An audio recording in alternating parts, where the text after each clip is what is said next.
wonder if the world's to blame. I wonder if it could be me.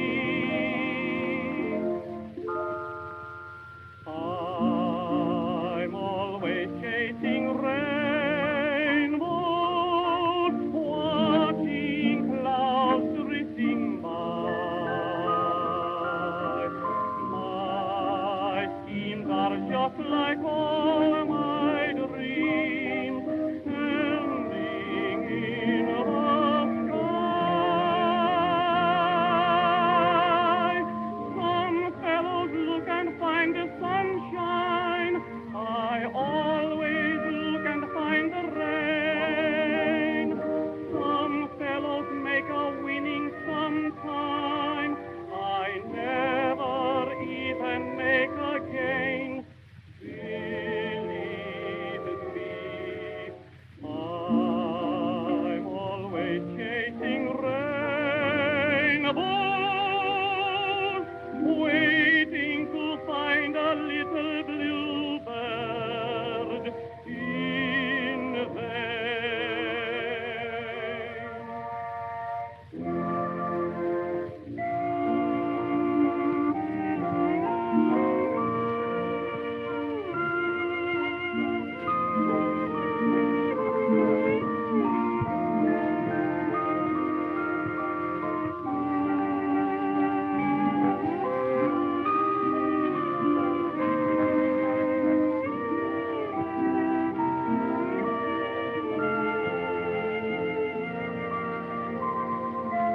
Some fellows look and find the sunshine. I always look and find the rain. Some fellows make a winning sometime. I never even make a gain.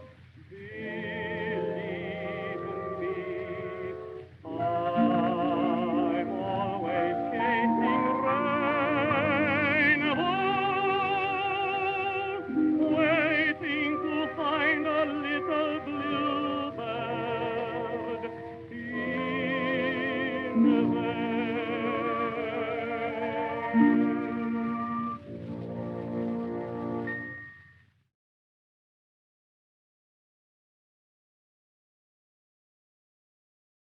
If you can hear this, do not adjust your Aethervox. This is the Avalon Society Emergency Broadcast Network. You're listening to a recount of the real events surrounding the catastrophe which occurred in the city of London at the end of May 1907. Our crew of fated characters continue their quest out of London, seeking an airborne dirigible prototype possessed by Professor Scarpati and sequestered away in a secret warehouse. However, the Machiavellian old man has sequestered more than secrets in his vault. As companions, Ludovica, Hortensia, and Edward search the scene for signs of the aberrant apparatus, Billum, Scarpati's gremlin ward, has begun to explore the warehouse on his own. However, lured away by what he thought was his fellow gremlin colleague La Rouge, a twist of fate has found Billum possessed by a wicked beast of woe, a dastardly fiend called Delirium, who has a score to settle with Scarpati. Just as he was about to strike, however, fellow comrades Hortensia and Ludovica sensed the sinister intent and sprung to Scarpati's aid. But no sooner than they had, a miscalculation manages to unleash a massive monstrosity, the terrifying Malosaurus Rex! Delirium, now armed with a titanic form to exact his revenge. Will our fated heroes manage to avoid the jagged jaws of this Jurassic giant, or will Scarpati be turned into just desserts? Stay tuned and find out in today's episode of London Falls!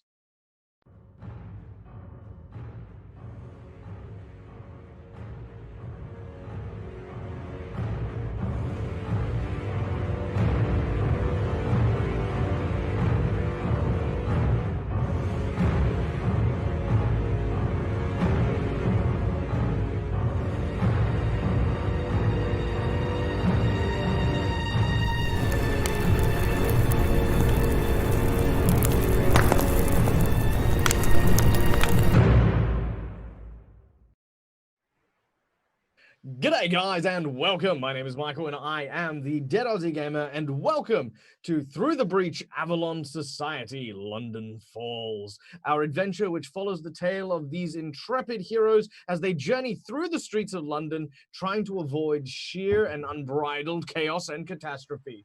Now, before we get started, I want to preface this game with my internet is deciding to have gremlins running around and doing tech work in it, which of course means it's a little bit unstable. So I do apologize if there are any interruptions to the game thus far, but I'm sure that my very talented cast of people will keep you entertained while I quickly beat some sense into them. Speaking, of course, of my talented cast, let me do a round of introductions, telling you about these wonderful people and, of course, the individuals that they will be playing. Starting, of course, with none other than let's start in a little different order from today. Anthony, tell us about yourself and the character you're going to be playing today. Well, I'm Anthony, as you said, otherwise known as Vegemite Dangerous. I run the channel Roll for Damage, where we play lots of D&D and other TTRPGs here on Twitch. I play Billum, who finds it very offensive that you're saying that I'm causing your internet problems because I'm a gremlin. Are you the only gremlin? I'm a gremlin. I'm not an internet gremlin, but I'm a gremlin. All right, fair enough. Well, you know what? You can go talk to your mates in my damn router and get them to sort their shit out. Okay? Yes. How can I help you? Listen, I am not part of IT. You'll need to talk to these South Africans. And of course, speaking of South Africans, moving swiftly along in no particular order, Guy from How to Be a Great Game Master. Tell us, great game master, how are you? How are you feeling today? In no particular order. All of the other South Africans in the stream are going to have a chat, are they? Oh yeah, exactly. Yeah, that's it. I was just kind of working my way through all the South Africans from my favorite to my least favorite.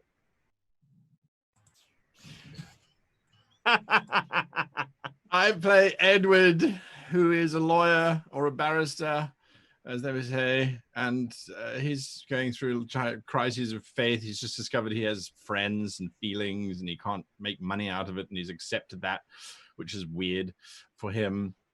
Yes, so that's it. I'm Great GM from the Great GM channel. I don't think I'm a great GM. I think I'm just a GM, but I'm trying to help people become great GMs. So there we go. You know where to find me. Fantastic. All right. Next up, of course, following suit, Till. Tell us about yourself and the character that you're playing. Hi, everyone. I'm Till from Dungeon Fog, the battle map making editor, the online map making editor that you can find at dungeonfog.com. And I am playing Professor John Scapati. We are currently in his precious warehouse where he keeps all the treasures hidden. And apparently I have a dinosaur in there that I think Myri unleashed last session. No, Janet, you did that. You brought the dinosaur upon us. If there's anything with dinosaurs, it was Janet. Yeah, or bananas. It's just a baby. It just wants to love you with its teeth. Yeah. I mean, it's got such little arms, it can't hug. It has to hug like this.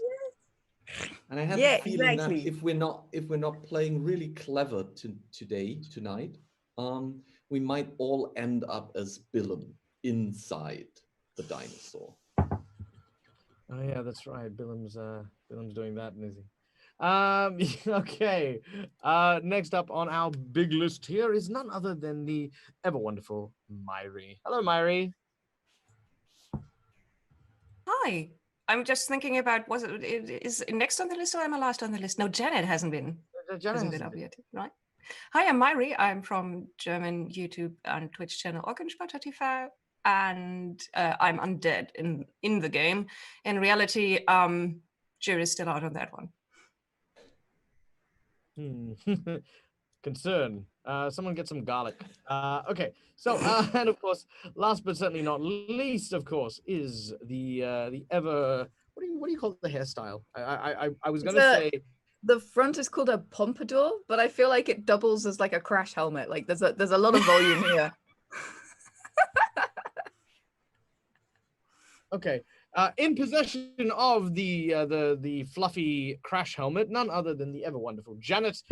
Tell us, Janet, about yourself and the character you play. Oh, and Sorry about that. I was flapping my hands and I knocked my mic. Yeah, so I am Janet from World Anvil. It's a place where you can build your worlds, write your novels, manage your campaigns, all that good stuff. And today I am playing. Oh, thank you for fixing my cards. Today I am playing prima donna Hortensia Fiddlewick, an opera singer who believes that London is quite out of order and not letting her sing and having this nonsense apocalypse that's going on. Honestly, she just wants to get out, but unfortunately, she's got this ragtag crew of people who she also has to get out. And, well, this is a rather large dinosaur. I do wonder what's going to happen next. Maybe I could sing to it. it is indeed a large dinosaur. All right, fantastic. And without any further ado, well, actually, no, one further ado. For those of you in our audience who are watching, of course, thank you so much for joining us for this very terrific tale. And if you guys would like to be a part of the action today, I would like to offer you a couple of ways you can do so. For the low price of $10, which goes to supporting not only our cast, but hidden away behind the closed doors is the infamous editor. We feed the editor with these donations. For $10, you can give an advantageous flip or a disadvantageous flip to our cast members, which we should be chewing through. And I'm going to definitely chew through some of those lovely disadvantages that I'm seeing there, especially coming up against this T-Rex. And for the price of $25, you can generate a random plot twist, which of course will be implemented as soon as convenient, which can change the course of the game, give some good stuff, give some bad stuff. And as some of you may notice, underneath the Through the Breach logo, you can see right there is our boss monster bar. Every time this bar fills up and reaches $100, we drop something big, mean, and nasty on our group. Which ironically has happened every week for the last 3 weeks, thanks to none other than BJ Varo, which thank you so much again for your love and donations. They definitely go a long way to helping make sure that we can keep doing this sort of stuff and of course punish our players. Not punish. This is fun. This is great. Speaking of, this giant cacophonic roar from this titanic tyrannosaur echoes around this large warehouse. The shelves shudder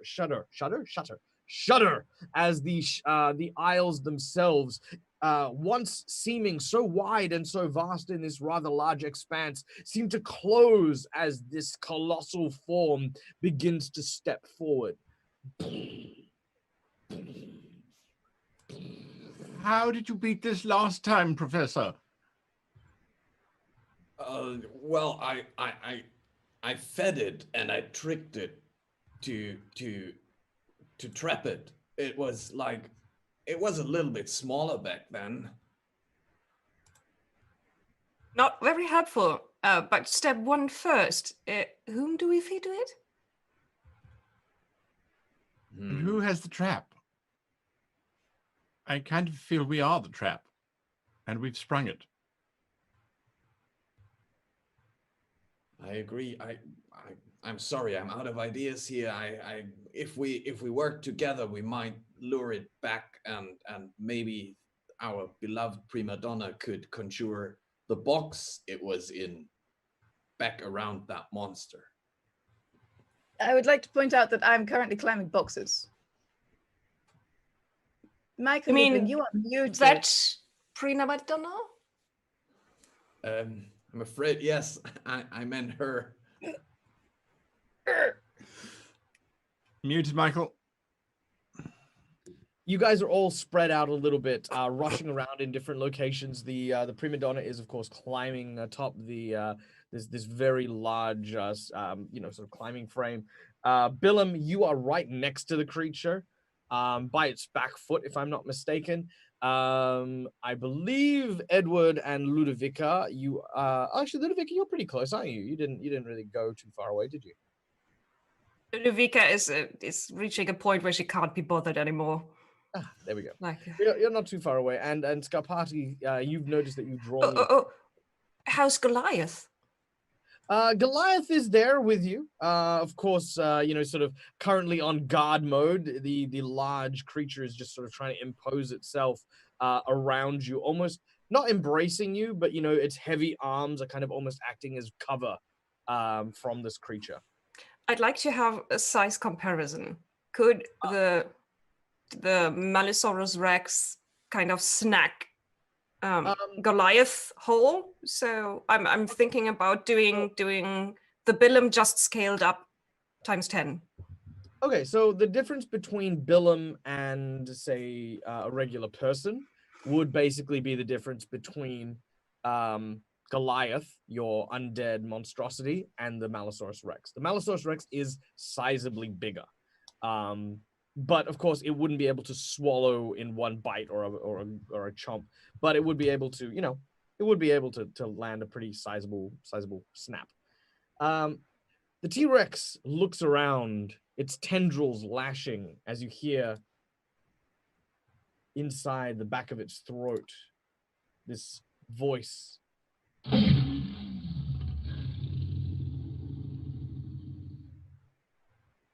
Start to, as it sort of looks around and sees Professor Scarpati nearby. As it does so, its eyes fixate on his form, and almost this smile creeps across its face, an almost intelligent glint in its eye, as you recall the spirit of Delirium, one of the creatures that Scarpati had managed to seal in a box, has possessed the Malisaurus. So not only is it this large and imposing creature, but it also is an intelligent and malicious creature out for revenge to Scarpati. All right, we're going to go into initiative, as I would like everyone to flip in order to determine what order they would go in. How could this go wrong? Oh dear. Oh dear indeed. Well, I mean, 12. it's not bad. It's not great.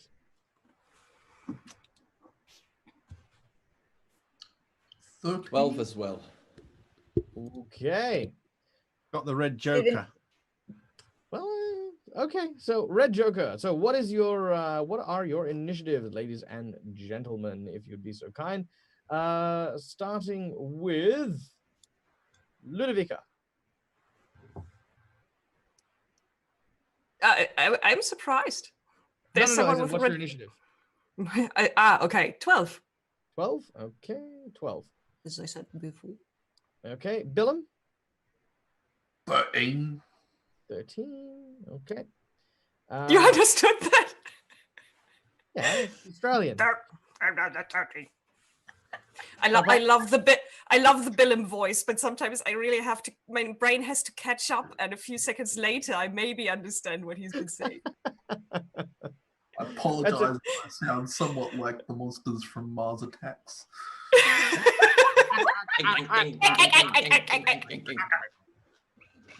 I love that movie. I'm totally watching that movie and writing an entire adventure on it now. Scarpati? 12 as well. Okay. Who's got the higher initiative between Ludovica and Scarpati? I have a 0. Ludovica? I think Ludovica has the higher initiative in comparison to me. My initiative thingy is 5. Oh yeah. Yeah. Easy. Well. All right. Edward. 15, because I got the red Joker. Splendid. Oh yeah. Hortensia. 7. 7. 7. All right. I'm Wonderful. busy Is there everyone trying to say the numbers? Yeah, We're we're just saying helping. to confuse you now. That's in a it. very confusing way. 7. Oh, that's okay. Just wait. Oh, nice. Wait for the Kiwis to get in. Well, That was German. Yeah, it's that and der Hille Rache kocht in meinem Herzen. This is the German that I know. Tod und Verzweiflung. Yeah. But Zweiflung, incidentally, the hardest word to sing that I have ever come across. You're 35 welcome. long. The German language. Yeah, thank. Yes. Thank. Who wrote opera in this language? You know what? honestly? They could be completely lying to me. They could be insulting me to my face. I'd never know. All right. Hortensia, what's your initiative bonus? 2. 2. Very well. I Then we will go believe. dead last, directly following the Malisaurus. I don't like that phrase, dead last. Dead last is not a nice phrase to use when there's a large That's okay. I'll dinosaur just in the room. I'll leave you to chew on the phrase. Thank. And we leave the Malisaurus to chew on the rest. Exactly. All right, Edward, you're up first. You are currently making your way down one of the nearby pathways. It's a creature, and inside of it is a strange creature that seems to want to cause us to go mad. In which case, I shall beat it to the post. There's lots of crates in this warehouse, right? So many crates. Excellent. Beasts usually hate fire. So I pull my coat off and I pull out my I didn't have a lighter, damn it. I never took up the vogue of smoking. Does anyone have fire? Fire will cause this beast to run in terror. Doesn't that normally work on tigers? Well, it should work on this thing as well. I don't have any fire. So I jump onto a crate and I start clucking. Clucking. Clucking. Are you clucking? Here, dinosaur. Come on, come and eat the big chicken. I start running around, hoping my bright white shirt without my black jacket on is going to attract its attention. I have no idea how to fight this thing. It's all up to you folks. Come on, Professor, do your thing.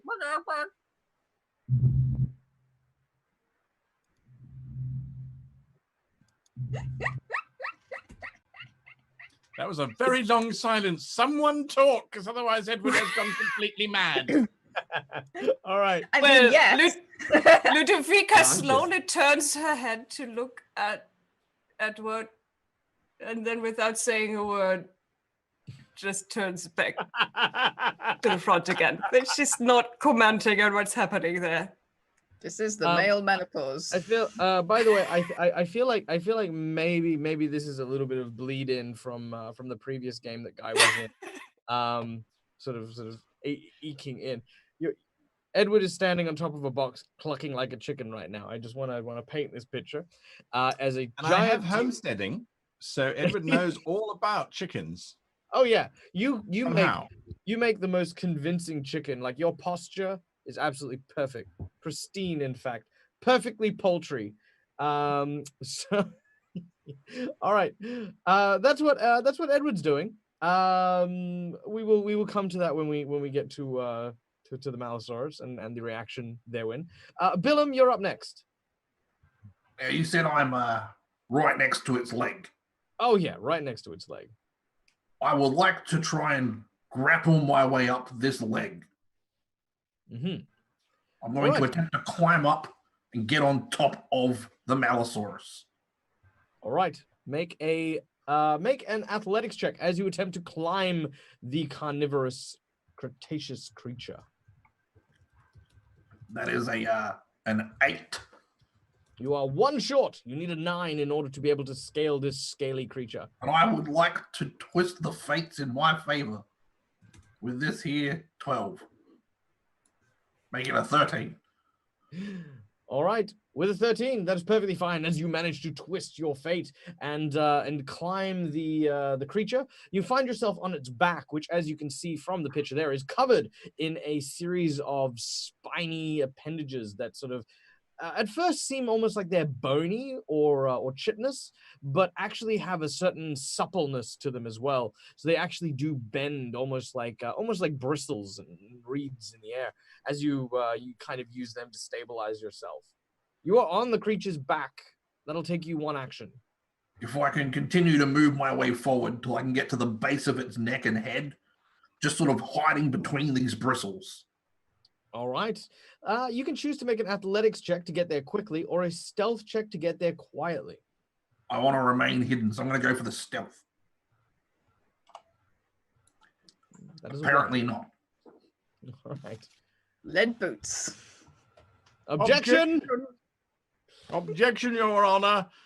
I think with all those spines and things, that plucky young little pillim should be able to get where he's going without any problems. All right. You may flip again. Objection. Bok, bok, bok, bok, bok. Oh, cluck, cluck. Yes. That is a 7. 7. All right. I will go out on a limb and tell you that that you needed an 11. So that won't cut it. As yeah, it knows that you're climbing over and up onto its back. It doesn't mean you don't get there. You get there. It's just very aware of your presence up there. That would be me slapping my feet against its back then. All right, Ludovica. Ludovica realizes that she chose a new power that she can't use because she's stupid. So rereading my new undead soul-eating power, how poor a soul to realize that you can only use it with close combat weapons,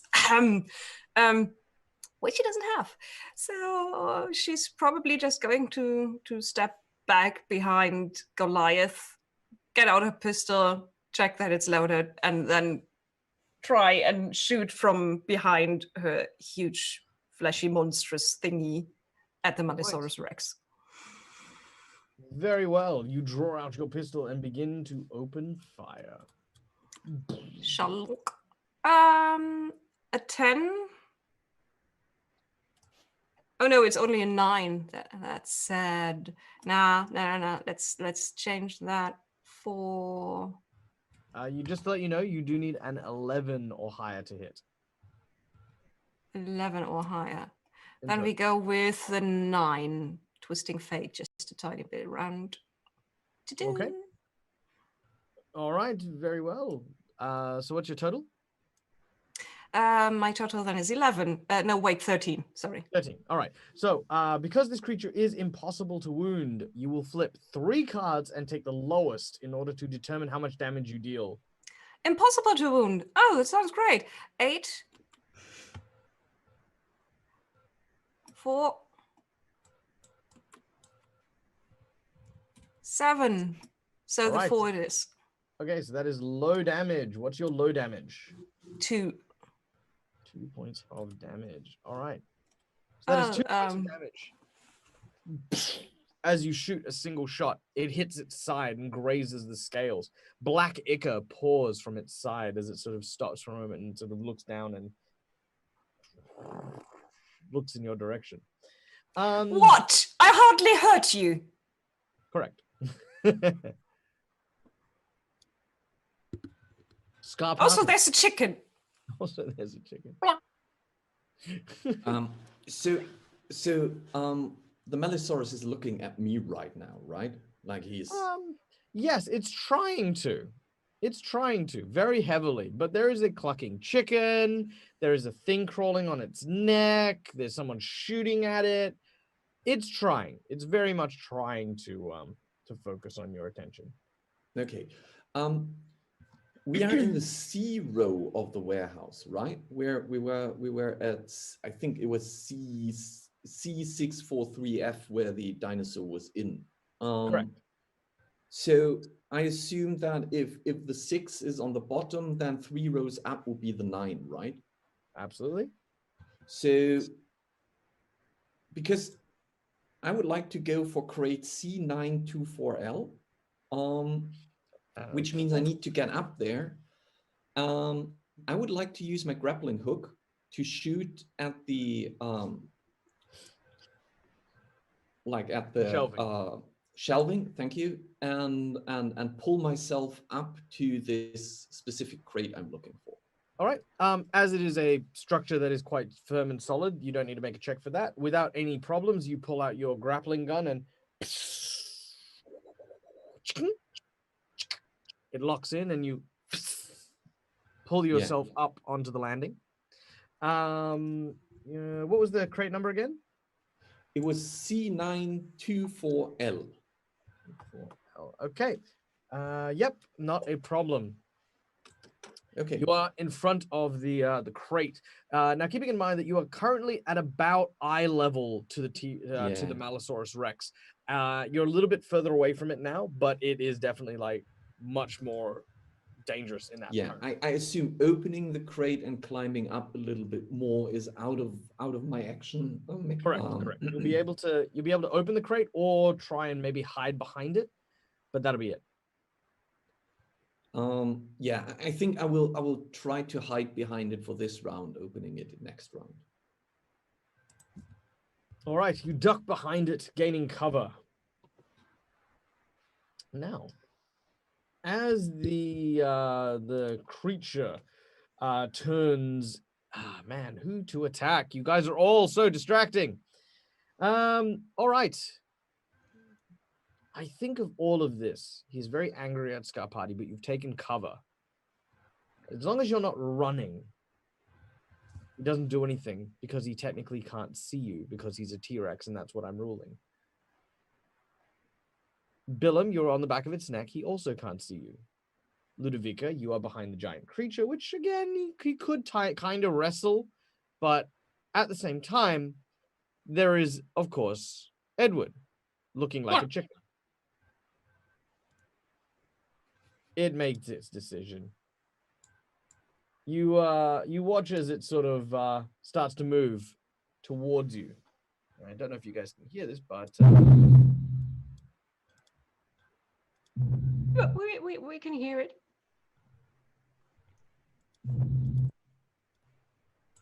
All right, it starts making its way, charging towards you, and as it does, it lets loose this huge open-jawed attack and attempts to bite poor Edward. That wasn't part of the plan. All right. It also has It's the quicker than it looks, Professor. Oh yeah, it actually has the rush ability, which actually increases its speed by 3 when it charges. So this thing is it charging? Yeah, it's charging. Okay, because in that case, I have my finger on the trigger, which means I could shoot at it while it's running. Yeah, 100%.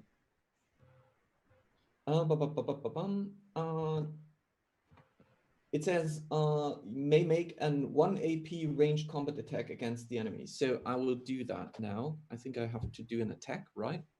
Mm-hmm. So as you are, it is charging, you're shooting it in the back. I think I will. Oh right. Billum, can I quickly grab into your sleeve and pull out the card?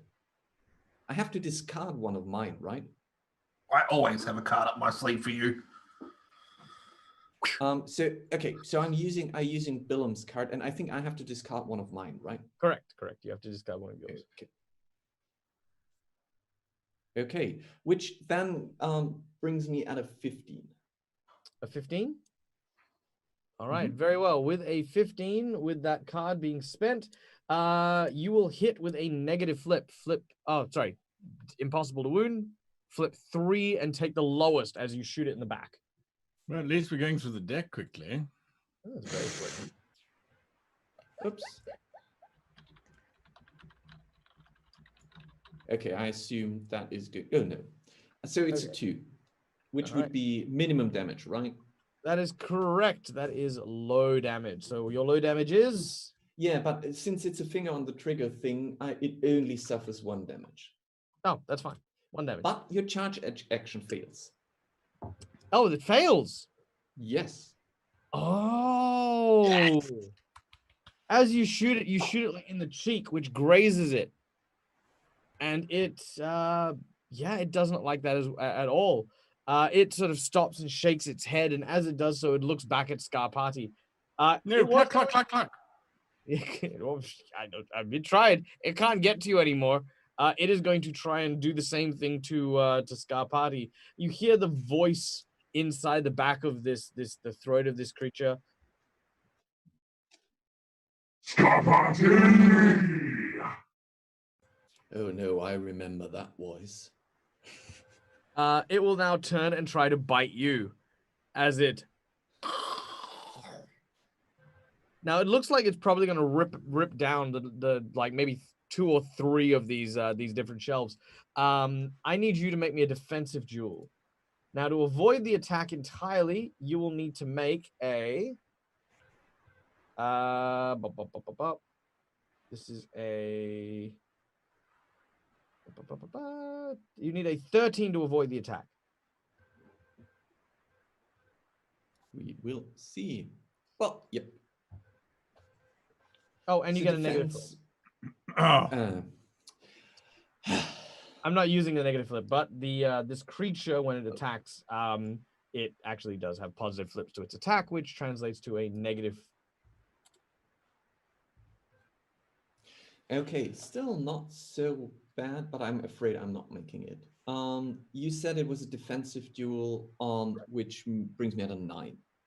A 9. Okay, with it. So with the 9, that is a negative flip. As it opens its mouth, rather than biting you, a series of these lashing tentacles lash out and try to sort of smack and grab at you. It gets a negative flip on its damage, which, yes, thank you. This is going anime very fast. Well, that's a 6. All right. That is 2 points of damage. However, it has a trigger, and when it strikes after flipping crows, which it always flips crows, it has too many tentacles, and it attacks you again. Is that the name of the thing? Too many tentacles. Legit, it is. Its name is. It is what I'm shouting at the moment. It's like, too many tentacles. Oh yeah. So another defensive flip, if you would, Mr. Scarparty. Mm-hmm. With a negative. Negative, yeah. Well, that's a 6 then. All right. Well, 7, yeah. 7 to 12, so that's still a negative flip. Flip 2. Take a shot.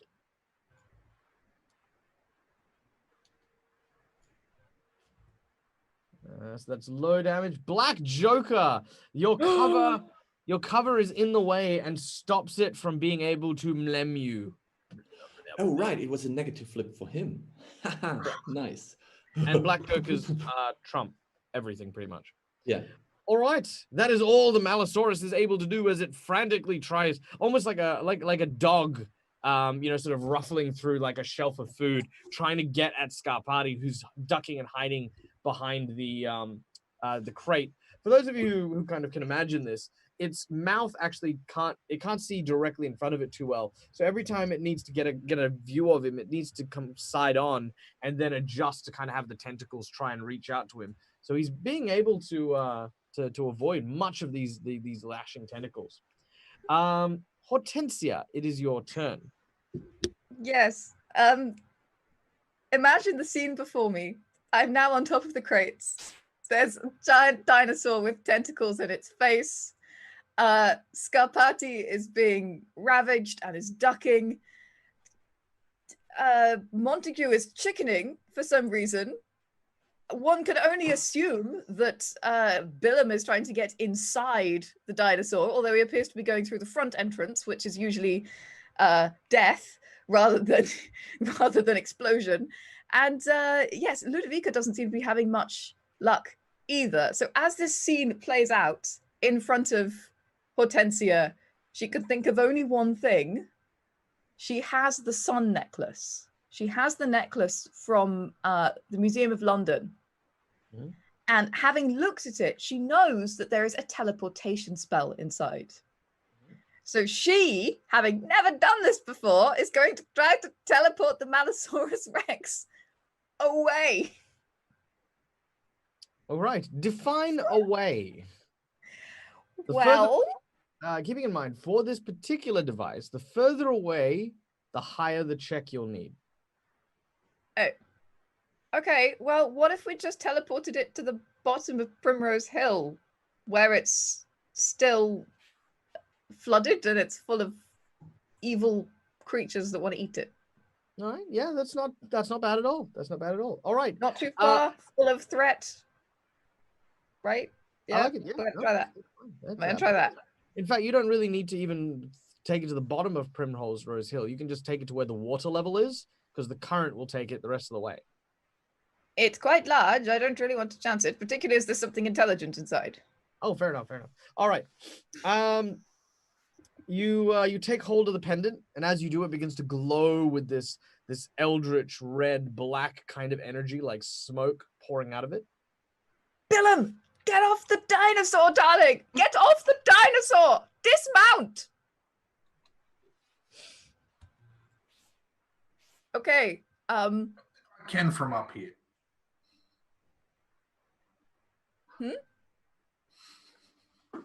I don't think I can get it off from up here.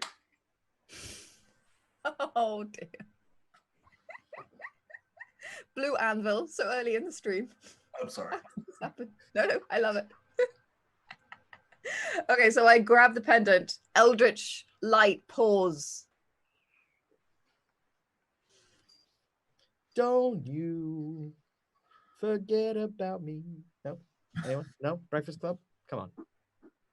No, I thought you were going to teleport Billum. Anyway, prestidigitation check, if you would be so kind, as you attempt Prestidigitation. Do I teleportation. need to do an initial flip to make it work? Yes. I should not have asked you that. Yes, that's what I was buying time for. Ah, Spellcast. it's a negative flip, right? Well, because if you only want this to be your only action, you can focus and make it a straight flip. And in Yes, addition, I will do that. Okay, and if you want to, you may also use your advantageous flip should you desire it as well. I 'Cause might you've need got- that for the prestidigitation check. So 12 to perform magic. Oh well, this is the prestidigitation check. Ah, okay. Yeah. I know what I'm doing. It's all right. It's been a week. Okay. So what? But I haven't used this pendant before. It's all new. It's all That new. is What's true. happening? All right. I don't know let's what's find out happening. What are we supposed to do with this pendant? Okay. So the teleport spell, as it were, requires a 10 of mask or higher. Ha, ha, ha, ha, ha. That's a 12 of masks plus 2. So that is a 14 of masks. In fact, you don't even 14 of dinosaur disappearing.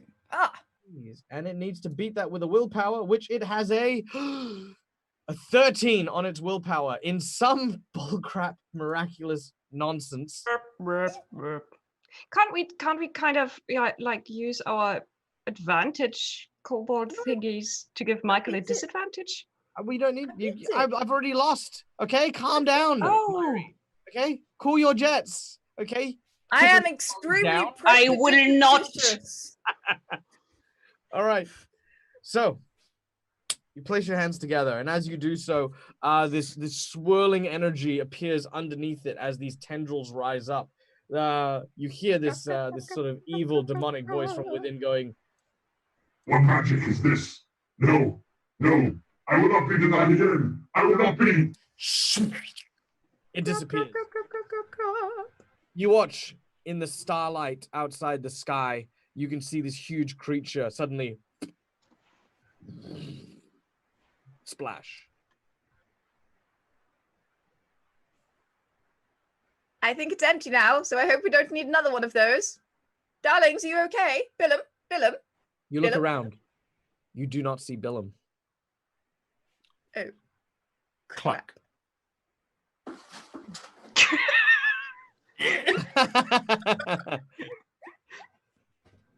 I ride the dinosaur.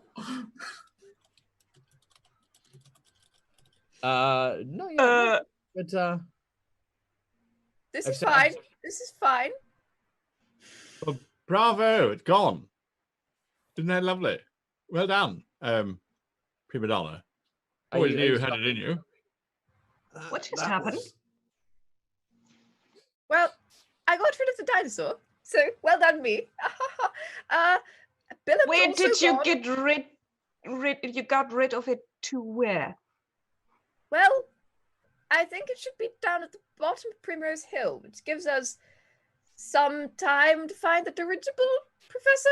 Where might that be now? Hurry, quickly. Yes, quickly. Yes. Yes. Cleopatra, Yes. you know exactly where the dirigible is, and you look know. around for a moment. You also don't see Billum anywhere. Billum! You call out. There's an echo that resounds in the warehouse. Wait, wasn't he climbing the thing before? You did make sure that he wasn't on it when you made the dinosaur go away. Well, I told him to get off it. I was very clear. I'm nothing if not loud and projecting. That's true too. Scarpati, what's your reaction to this? How do you feel?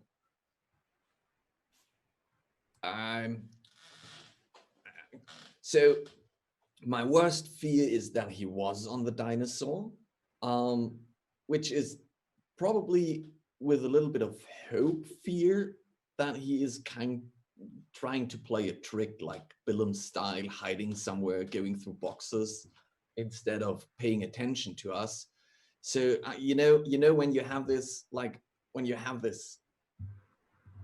this would be a worst case if Billum would not, if he would prank us right now. And I would be really upset, but I would be really happy knowing that he's pranking us. So I'm like, oh, come on, Billum, stop that. Show yourself. We have more important things to do. You look around and begin to dig in the rubble. And nearby, some of the rubble begins to move. As the boxes and wood clear, you see a small green hand sort of poking out. Oh no, oh God. Come on, Billum. I will grab and carefully pull him out of the rubble if I can. As you grab hold of the arm and you pull, all of a sudden, you see a French gremlin. Oh, monsieur. Oh, you have saved me. I am truly in your debt. It is I, La Rouge. As he says that, I just drop him. And I will start going through the rest of the rubble, hoping that Billum is there. And I would just, over the shoulder, I would say, oh, La Rouge, I don't know. Wait, no matter why you are here right now, help me find Billum. La Rouge goes, oui, I will. He starts also digging around. He's like, I do not know, I cannot find him. Behind you, however, emerging from one of the nearby alcoves, you see Billum. A look of triumph on his face as he sort of steps out in front of everyone. Oh, thank goodness. Billum, darling! I thought I'd killed you. I grab him up and sort of mash him into my chest. Okay. Billum, darling, I'm going to kill you. And I will rush up and just try. Once Prima Donna lets go of him, I will don't you play tricks on us like that in such a situation. No tricks here. I took care of the dinosaur. It was all you, buddy. Well, you and the teleportation spell. Well done, darling. I thought that was me. Have you ever caused a dinosaur to disappear before? No, but it could happen. I'm going to argue who got rid of the dinosaur as long as we got rid of the dinosaur. Can we please now find the dirigible? Yes, I would I'm also not like sure. to. I would also like to take the opportunity to point out to the lovely audience member who donated the dinosaur that this may not necessarily be the last time we see this particular individual. So don't worry, it's still quite alive. Yes, I was assuming Professor. it wouldn't. Oh, sorry, go for it, Prima No, Donna. go ahead, sweetly. Professor, in this bizarre, uncatalogued collection of yours, I don't suppose you happen to have one of those newfangled American contraptions called Gatling gun, or perhaps a small portable cannonade, or hell, even an elephant gun or something that we might take with us on the dirigible. You should know, Edward, that my main interest is in procuring artifacts and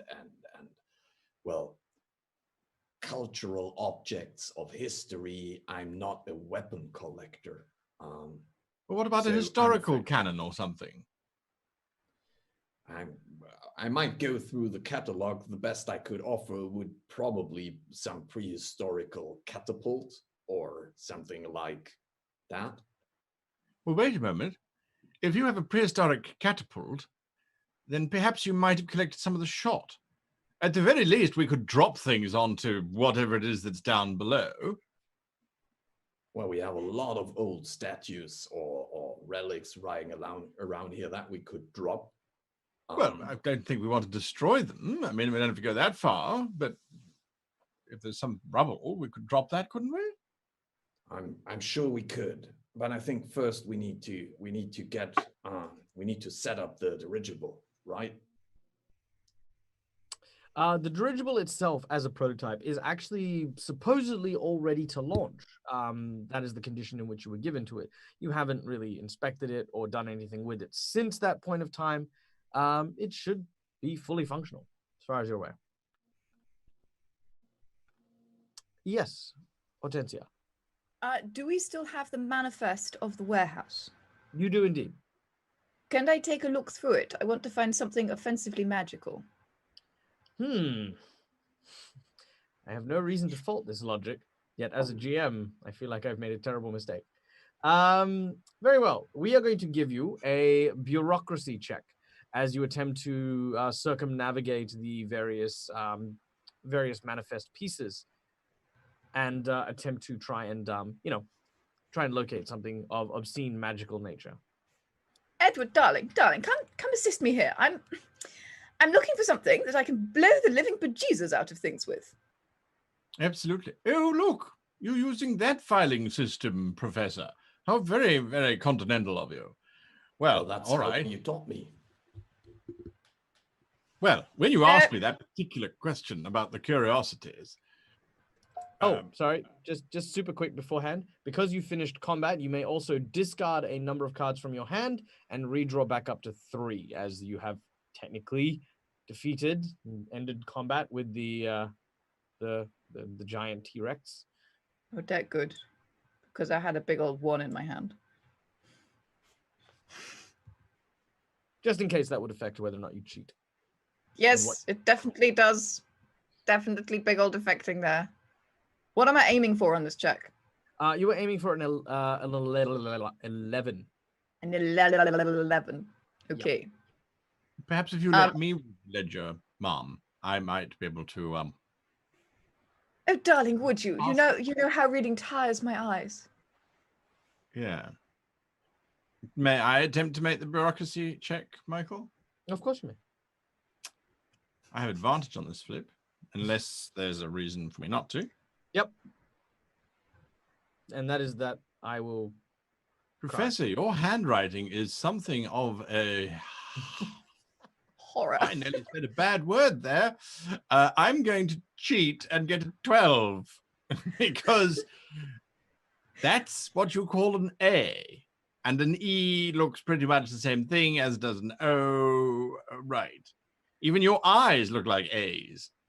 You remember that this is my catalog. I'm the only one supposed to be able to read it. Yes. Right. All right. Very well. You read the shorthand. That's 16. Okay. 16. Damn. Okay. All right. Here is what we're going to do. I am going to offer a choice of 3 items. 1 item I will present. 1 item the group will present, and 1 item the audience will present. Of the 3 items, I will decide which one of these is the most appropriate, and then we will go with that. So if you guys are in the audience, please, in chat, come up with an Indiana Jones styled artifact, something magically powerful. It can be anything. I'm just going to avoid certain things like, it won't grant immortality and it won't have an instant death effect. But, play around with the spectrum. Extra points for super creativity. There's a viewer with a weird name, Great GM, who asks whether they count as audience. Why would they ask that? Well, you know what?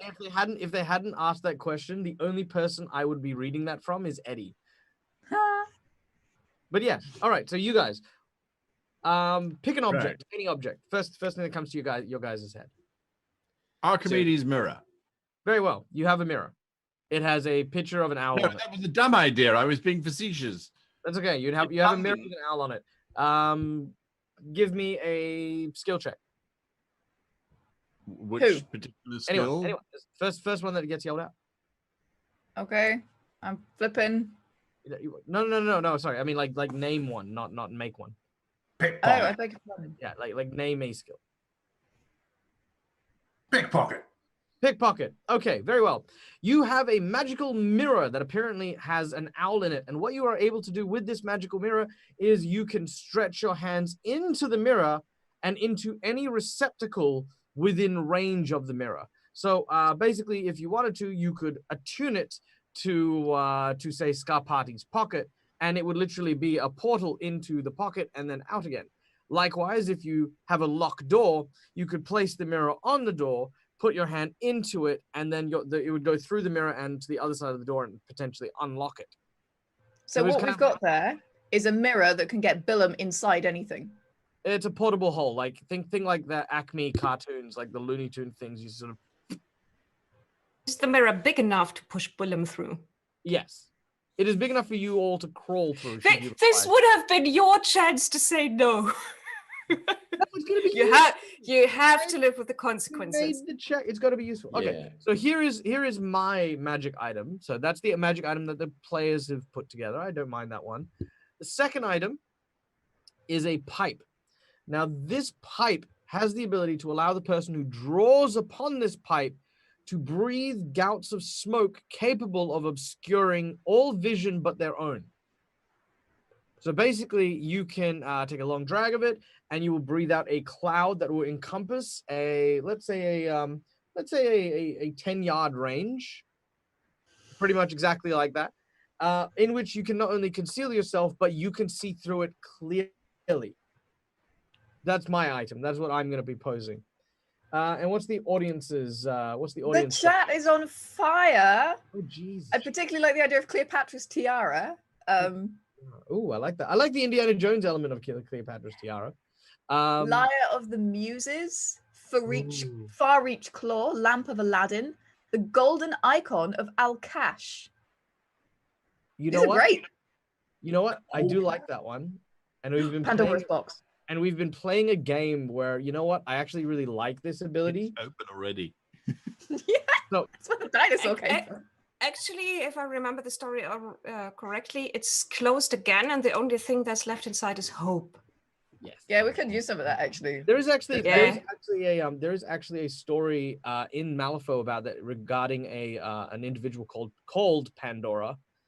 Exact same concept. Yes.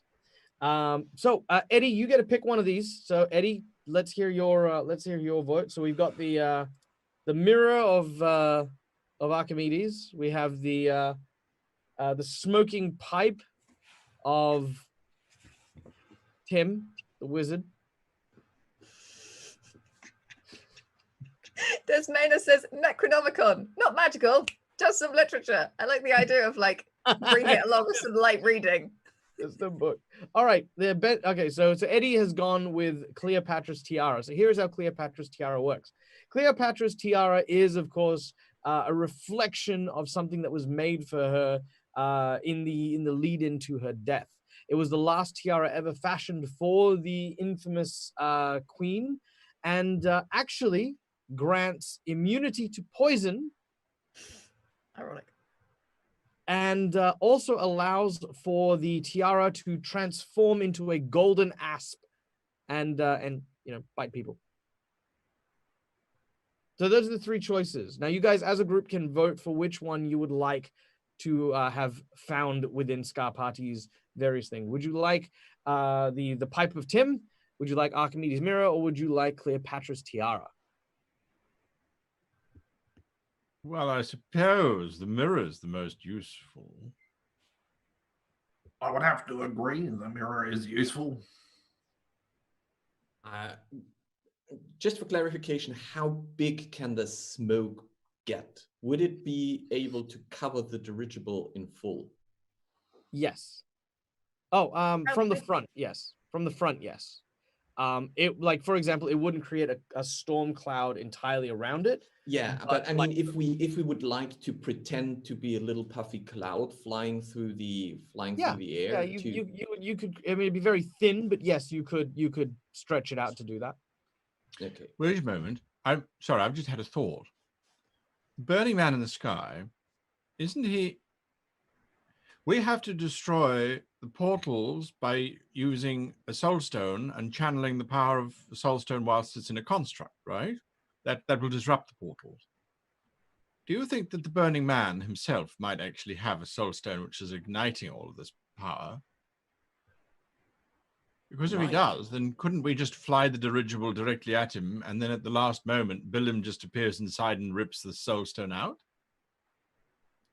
Probably. That Yes, that could work. sounds So like a plan for us, So actually. just to clarify, your plan currently is to fly a dirigible into the somewhat supernatural quasi-godlike creature known as the Burning Man and stick your goblin up its backside. Yeah, Okay. yeah, that's the plan. No judgments. Insert gremlin to here. Make sure that I was clear on what's happening. We need to get you pants that say that, Anthony. Just insert gremlin here on the back. And it needs to have one of those butt flap things. Yeah, yeah. In That which needs to case, happen. if that is the plan, then the smoke could hide our approach. The mirror could get Billum in, as it were. Awful turn of phrase. But the the poison might be able to disrupt the Burning Man. Although if he is at godlike status, I don't suspect poison will do anything. And I think, sadly, this splendid-looking tiara is probably the least useful. Although it depends how big can the snake get? Is it a world snake? No. Can it devour planets? That would be handy about now. No, that is the circlet of Yormundia. Oh yes, that's a rather bigger hat. Yes, okay. Well, I don't think I this have hat is that going to be in- appropriate then. Crate B42A. Yes. Well, I think it's the question we have to make is I think the smoke cloud might be helpful to cover our approach, but I think the mirror will come more handy in several situations. So going for the mirror might be the right choice for now. I agree. Well, Where where is it then? Excellent. This one here, Professor. Where is it? Oh, that's right around the corner. Let me quickly grab it for you. A short distance away, Scarpati disappears, returning, of course, with a very lustrous-looking sterling silver mirror, depicting on top of which a branch of brambles with beautiful carved trees and runes, a stern owl that seems to have its eyes closed. When Scarpati places it, say, on a box, the eyes open and create a small looking glass, which can see inside. Now, apart from just the visual, Scarpati puts his hand in, pulls out what looks to be a beer, and, it's just a regular beer. If he's holding it, is its eyes open? No, he can let it go, and it will suspend itself where it is until he touches it again and wills it to shut off. Interesting. I feel like this is something that you should hold tight, Billum. I highly agree to hold this. About half the size of Billum as you grab onto it. You recall that understand Billum has the no backup. ramifications of this object, Professor, are most profound. You could walk into a bank's vault with this sort of technology. Really? You mean I could take artifacts from museums where they are kept so I can put them in boxes in my warehouse? I've never had that thought before. Well, you certainly could do that, but of course, I mean, in your case, you would find them all over the world. So why would you want to go and take some dusty old ones from a museum, rather than going off an adventure and fighting off all of the... Oh, I see. Continue. I'd like to put this against Scarpati's back. Right. as you do so, it seems to show his top breast pocket, which appears to contain a very dear and special monogrammed pen. I was hoping for the heart, but that'll have to do. I'll grab the pen through Scarpati and pull the mirror back. Did you just wait, Billum? That pen is really dear to me. Could you? I mean, I know that you wanted to test the mirror, but can I? Joke's on you, Scarpati, and I'll smash the mirror on the ground. The mirror breaks into 100 pieces. As Billum sort of looks in the reflection, you notice that the reflection of the broken shards of mirror aren't, of course, your dearly beloved Billum, but this blue wriggling mass covered in these porcelain faceplates. You see Billum's face return to that big, wide, obscene grin. You son of a... I will... Yep, yeah, no. Eddie, can we get a picture of Delirium up real quick? As you watch the smoke billow out from Billum's eyes and nose, leaving him coughing and spluttering and weakened on the ground. This large mass roils together as these multiple masks begin to speak simultaneously. Now, I'm gonna try this. I haven't used this on Voice Mod before, so if it's too loud or anything, please tell me. It appears as though, Mr. Scarpati, that we have gotten the best of you yet again.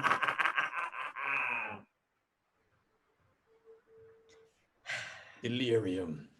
I was hoping never to hear that voice again. And we were not expecting to spend so many long years trapped in a small, unassuming box. You think that just because that you are the great and adventurous Professor Scarpati, that you can do whatever you wish with creatures from other realms? You are sorely mistaken. Well, maybe if the creatures from other realms would be less of an asshole, we wouldn't put them in boxes. Yeah, I'm afraid, my dear, that an asshole is an invention of the human anatomy. We are the woes born from the sins of mankind. That is why we exist. Oh, so you're all asshole. Yeah. Right. We are born of the asshole. Sorry, that was very bad. Let's just go into initiative, shall we? As we roll into battle. This is why we can't have nice things. Also, by the way, I am going to award a advantageous fate point to the ever wonderful and ever talented Anthony and Billum. Well played, good sir. Very, very well played. 18. Okay. Hang on. Can you? There we go. All right. I have a 6. All right, so that's 6 and 18 for. Did you say 18 for Ludovico? Yeah. Wow. I had a 13 plus 5. 5. I'm Sorry, quick Eddie. and That I was shoot things. Film. Scarpati, where do we go? I'm at a 9. A 9. Yep. And Edward? I'm on 6 under Billum. And that leaves our tumultuous friend Delirium at an initiative of 12. I need clarification. How much of an arsehole is this? Well, when I said it was born of arsehole, okay, so basically Delirium is what is a creature known as an insidious madness, a comprised coalescence of insanity given flesh and form. In a nutshell, a person, creature, or entity got so insane, so mad, that all of that negative energy manifested as just this big ball of lunacy.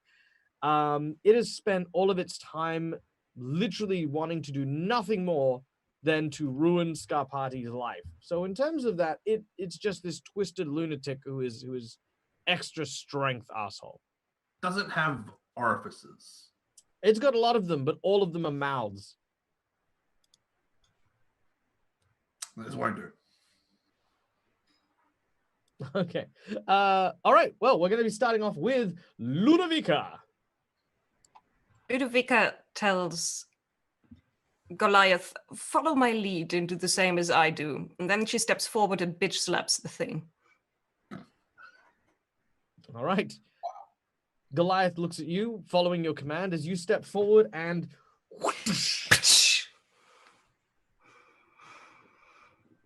All right, make your attack. It's probably not going to do anything when I do it because I'm a weak and frail thing. I've got an 11 and wait. Plus your, you can use martial arts or pugilism, whichever would better suit you. Yeah, I don't have either.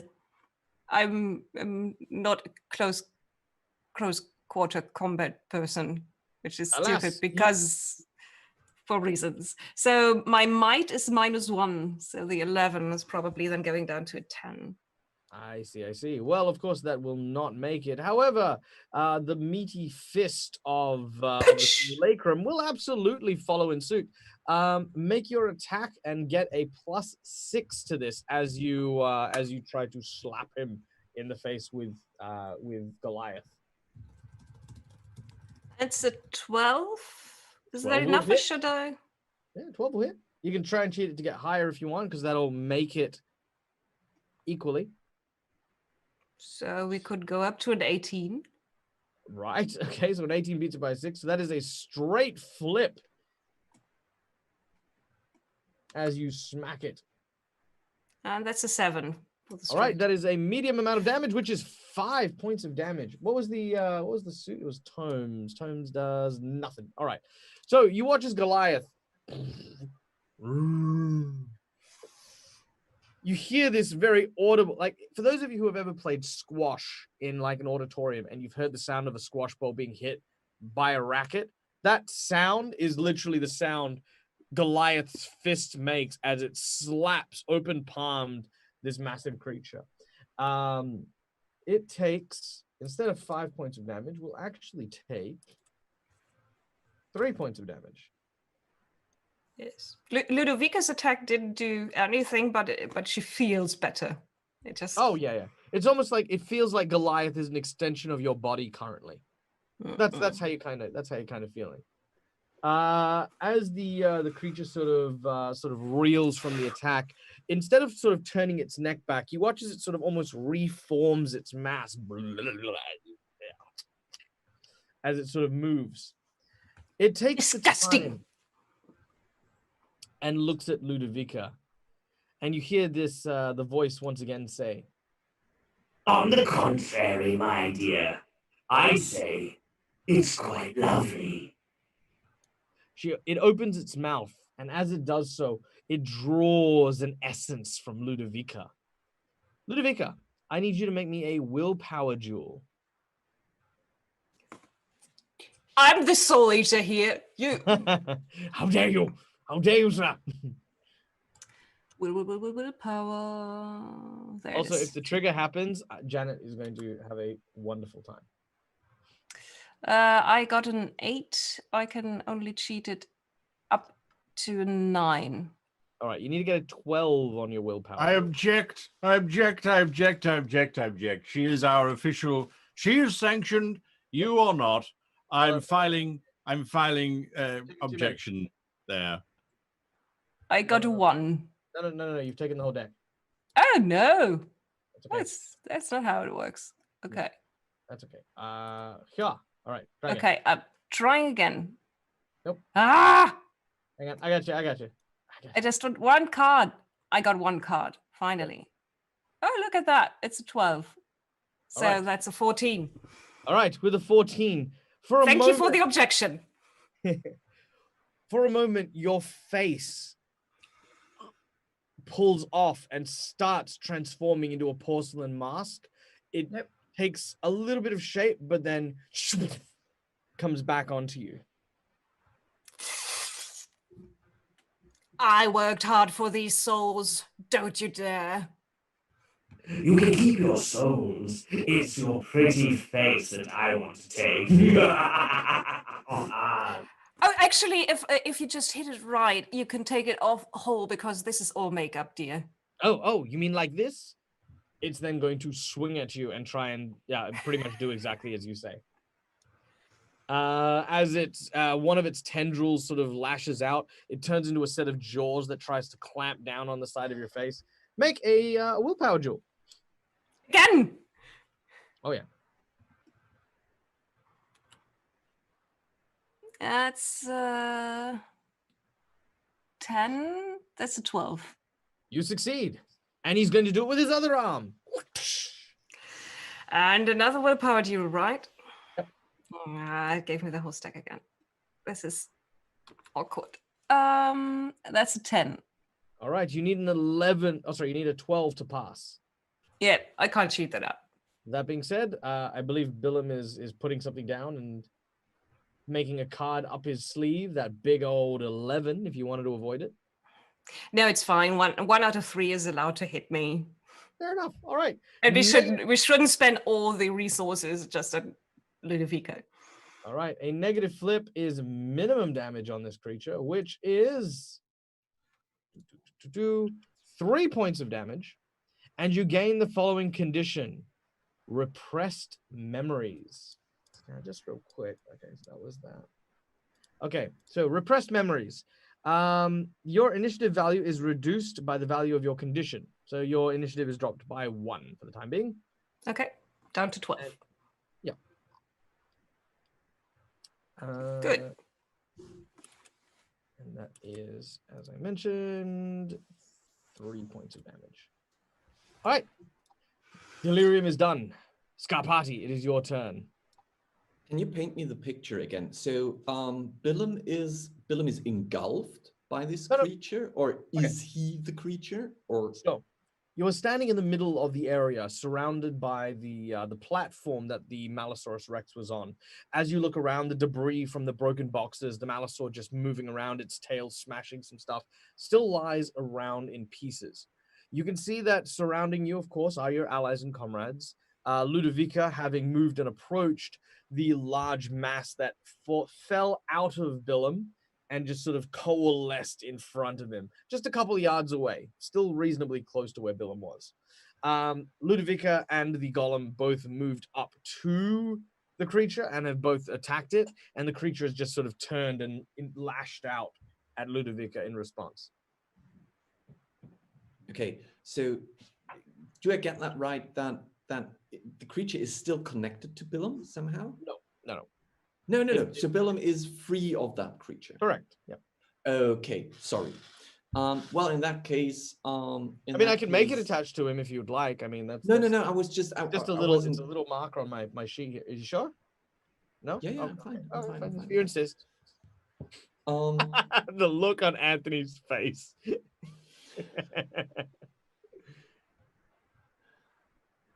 All right. I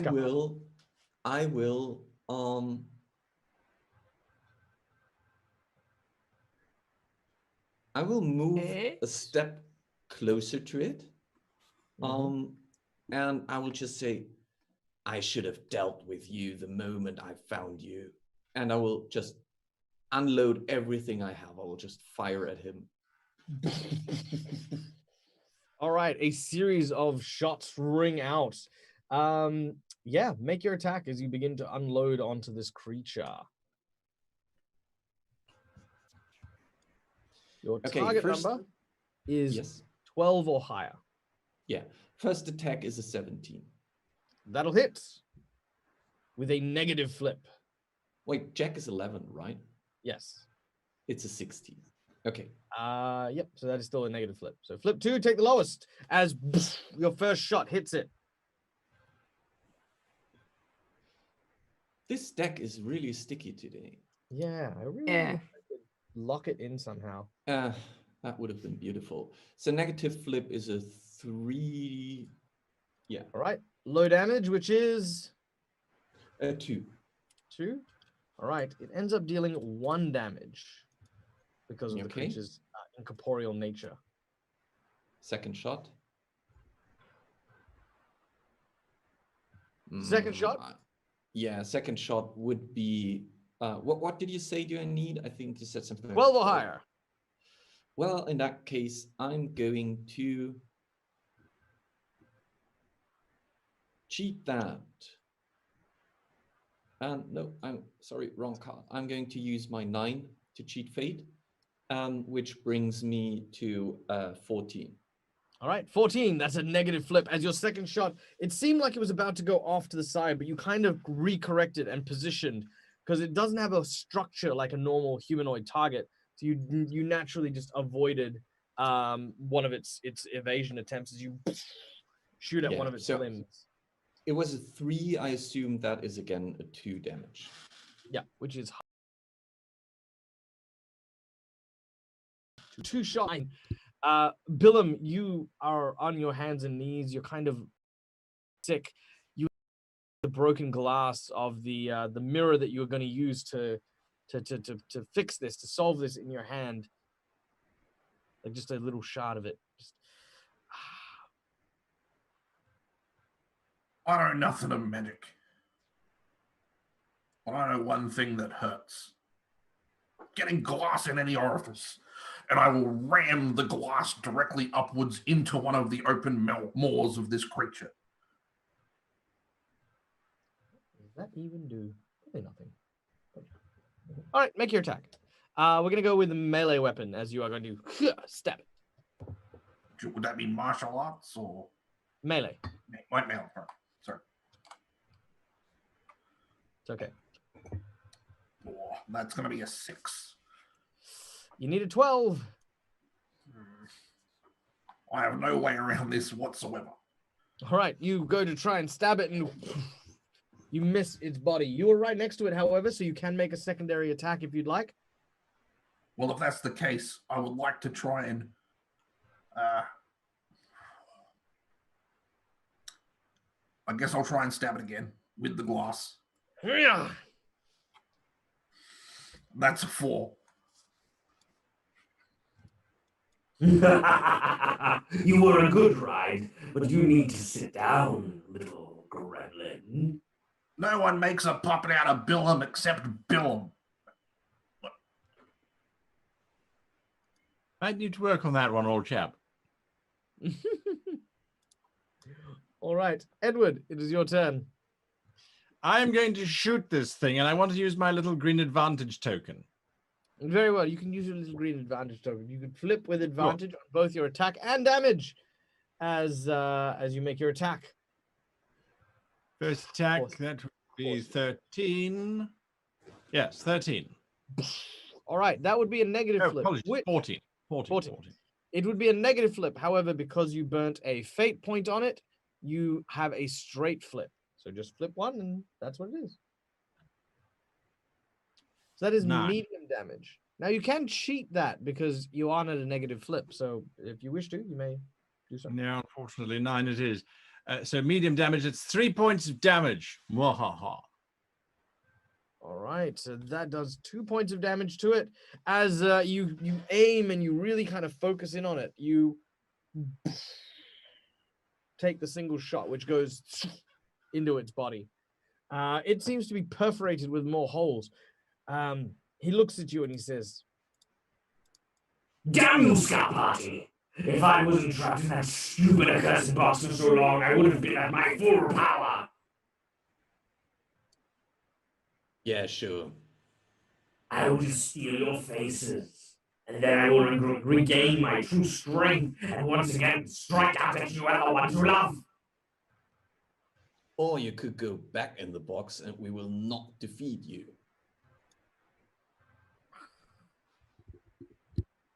That was it. Hortensia. Oh, Yes. sorry. Oh, sorry. My apologies. Edward, you have a second action. I can't shoot again, can I? Yeah. Well, then that's exactly what I'm going to do. Yeah, take one of these. Have I got the whole deck there or just one? That's think it's the just one. last card. Yay. 13. All right. Once again, you get a negative flip, but because we've reached the end of the deck, everyone gets to draw one card from their fate deck. And there you go. Negative flip, if you'd be so kind. Uno. Well, that would just be the Black Joker. Do You I need flip to the flip second it. one? Yeah, you still need to flip it. Two. All right. Oh, So with a Black Joker, as you you go to fire Edward, you stop for a moment, and your eyes begin to shift and change. And in front of you, you see another Edward standing where the creature was.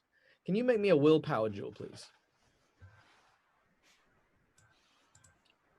It's only him who sees it, because It's we're only not going to be stopped by it looking like Edward. 8 plus 4 is 12. 12? Ooh, you shake it off. You see that there are multiple eyes and mouths over this Edward as he looks to you with a sort of an evil, puckish grin. Your bullet flies wide because it kind of startles you, but the creature seems to be kind of attacking your mind in some kind of way. There can only be one Edward Sebastian Montague Hargrave. At most. All right. Hortensia. yes. Well, I have been through my options. I believe my best option is to hide behind a crate and shoot, which is exactly what I'm going to do. Bang. I whip my pistol from my knickers and try and hit a mask. Boom. You know, in a secret way, I've never heard Hortensia put her pistol back in her knickers. So I'm just No, imagining. darling, that it's always looks like terribly warm afterwards. but it's almost like a bag of holding. Like, you know, Yeah, you're welcome, guy. You're welcome. she keeps pulling out fresh pistols. Oh yeah, I've just they're one use, darling. Exactly. Like Once they- tampons. You're welcome. Goodbye, PG rating. I loved you. Oh, it left a long time ago. I feel like it did. All right. So with that, that is an 8 plus your pistoling. Yes. Yes, that is an 8 plus my pistoling. Let me tell you of my pistolage, for it is mighty. That oh yeah, I'm good at this.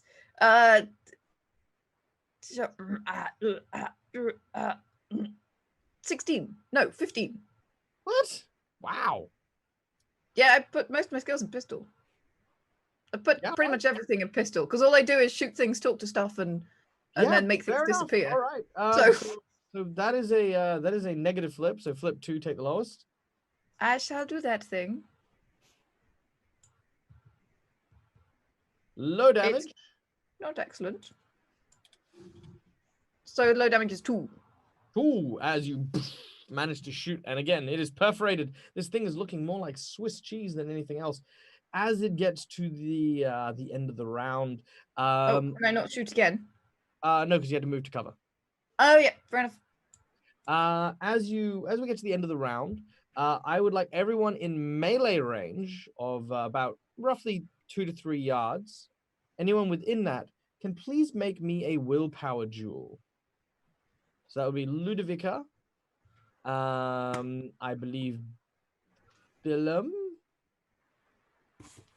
Scapati, you're a bit away. Edward, you're a bit I was away. walking up to him, so I assumed that. Oh yeah, so then yes, you as well. I confess I did say I'm walking up to him as well. All right, very well, then you as well. All of those who have walked up to him.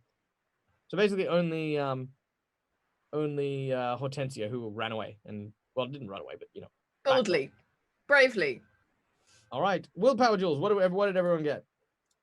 6. 3 in total. Can we cheat on this? You can absolutely cheat on this. I would absolutely like to cheat by discarding a card and using my jack here to make that a 14. You are fine. Scarpati, what did you get? 7. Nope. And Edward? 10. Also no. Okay. Ludovica, Scarpati, and Edward, you all gain the crazy condition. What you see in front of you is as follows. John, you see a young man, a very familiar young man, one related to you. A boy, barely out of school, with an adventurous spirit, idolizing you.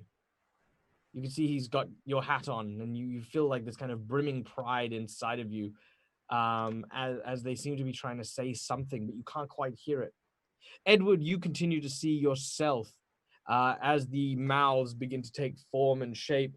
You watch as it seems to be a two-faced version of you, almost like the Batman character. One part hideous, monstrous, with like this kind of melting facial features, and the other as you would see yourself. Ludovica, you see a version of yourself, human, still full of life, with a glow about them. You watch as she seems to look at you, but her bones appear to be twisted and broken. Every joint seems to be knotted the wrong way, as if someone had put you through a rack almost. That is what you all see as you all gain the crazy condition 1. Now, the effect of this condition is that each of you guys will suffer a negative penalty equal to your crazy condition, to your mental statistics, and to your willpower. So anything that uses a mental statistic or willpower will suffer from that. Ludovica, you're up first. Ludovica stares at the thing for a moment, then she leans in even closer and hugs it and says, "Everything will get better." Everyone watches as Ludovica hugs the insidious madness. She's gone mad. Can't blame her given the circumstances. Yeah, pretty much so. Probably Goliath is also going to hug the thing if the the Goliath then goes in and hugs as well. Oh no. Everything will get better. Believe me. On the other side of this, you'll be far stronger.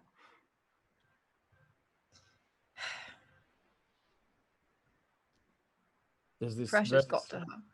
You guys all hear her say this. Does anyone say or call out anything? I've seen this in the opera house 100 times. The pressure gets to them. A good sharp slap usually does the trick. And then a second one for satisfaction. Somebody slap Ludovica, please. Goliath. I'm on it. Oh. Down, puppy. Goliath was about to slap Ludovica. There's one of her mystical things that she does. Look away, look away. I'm sure it's going to be gruesome. Okay. Well, if that's what Ludovica does, I mean, Ludovica, you can still have your second action if you want. Like, I'd say that, embracing this thing would be one action.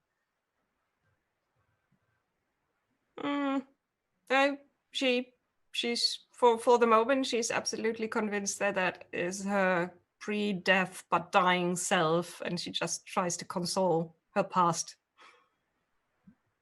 self. Okay. Any moment now, she's going to start exploding it or sucking it dry of its internal essence. Just watch. You definitely feel the insidious madness as it goes to its turn. I need Ludovica to make me a willpower duel with negative flip. Oh, I know. No, well, yes, actually, I was going to burn the disadvantage on Ludovica. So I'm going to use the disadvantage on Ludovica. So you're going to get a negative flip and a -1 to your willpower. Oh yeah, that'll do it. Yeah, that's all in all 3 + 2 - 1, 4. All right, with a 4, your face again pulls from your head. It leaves behind a blank slab of skin with ragged gashes where the mouth is, and nose and eyes. Quick question: should I just get different makeup? Oh yeah, different makeup. Yeah, straight. Just you got half an hour. Let's see what you can do. All the muscles, tendons. Gross. Yuck. I did that once before. It takes more than half an hour, to be honest. Actually, here's a question. What would your willpower be if you had the 7 instead of the 3? As a curious question. 7 plus 2, that's a 9 minus 1, 6. Oh yeah, I'm going to use that because I can still win with that one. All right. So, here's how this works. You have your faces missing. Your face then becomes a porcelain mask that appears on the Insidious Madness. In order to return it, you must shatter the mask. But if you die, the mask is destroyed and it can't use it anymore. It also has the ability of got your nose. Really? That's what it's called. Look, I'm not making this up. I told you Janet would love it. So the trigger on this is got your nose. After it succeeds, you need to make a horror jewel or be paralyzed in fear. So in this particular case, it has now terrifying that will work on you when you attack it. So yeah, as you're attacking it, it's like trying to attack yourself. But the version of you disappears from your sight, and you can now see the Insidious Madness with your face, though you're kind of having difficulties because you don't feel pain, but your face is gone. You feel like the wetness of the muscles and stuff. Also, I got new, bigger contact lenses, and you see what's happening.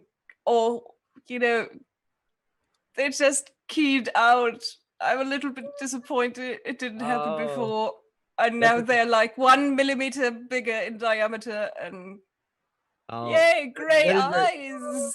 That is very cool. That is very cool. But you know what we'll do? We'll chalk it up. Gray eyes? We're gonna chalk it up next week, and Eddie, we're gonna do a blue screen for Ludovica, so you can see her lovely eyes.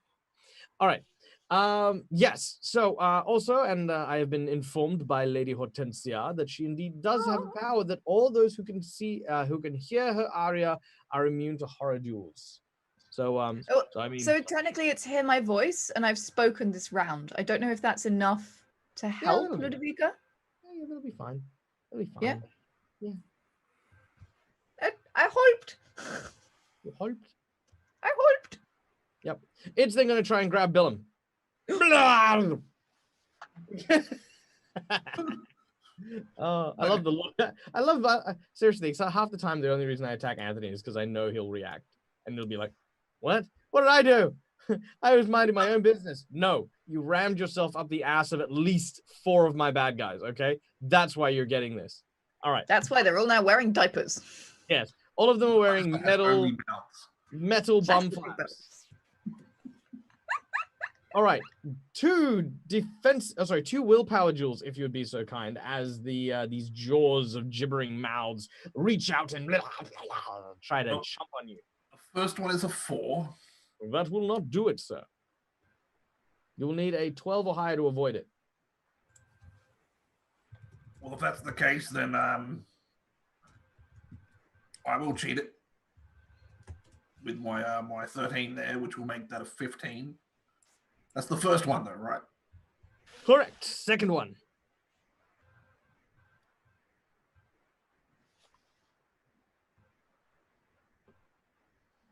And that's a 10. Very close. I cannot do anything better than that, unfortunately. All right. That is a negative flip, which is a grand total of medium damage, which is 4 points of damage. To Billum, as he is bitten. And his initiative is dropped by 1, as his memories are repressed. So you, Billum, slowly start to forget La Rouge. As La Rouge is actually hiding somewhere. Do I forget La Rouge, or just that he's hiding? No, you forget La Rouge. You feel a sense of betrayal, though, coming from somewhere. You're not sure where. Betrayal. All right, Scar Party. It is your turn. You stare down. Your friend. Yeah, I don't see the creature. What I see is that Ludovica has moved up to this young person, right? Yep. That I recognize as my younger brother. Right? That is Bernardo. So I will be like, oh, but I've killed you. How can that be? And why do you know Ludovica? I don't understand. I feel like the only way to overcome this would be to somehow muster my strength. Otherwise, I would be paralyzed by the fact that my dead brother is with my dead friend here. So I don't know how you would rule that. Do you want me to do something like a Centering check centering check? as you attempt to center yourself.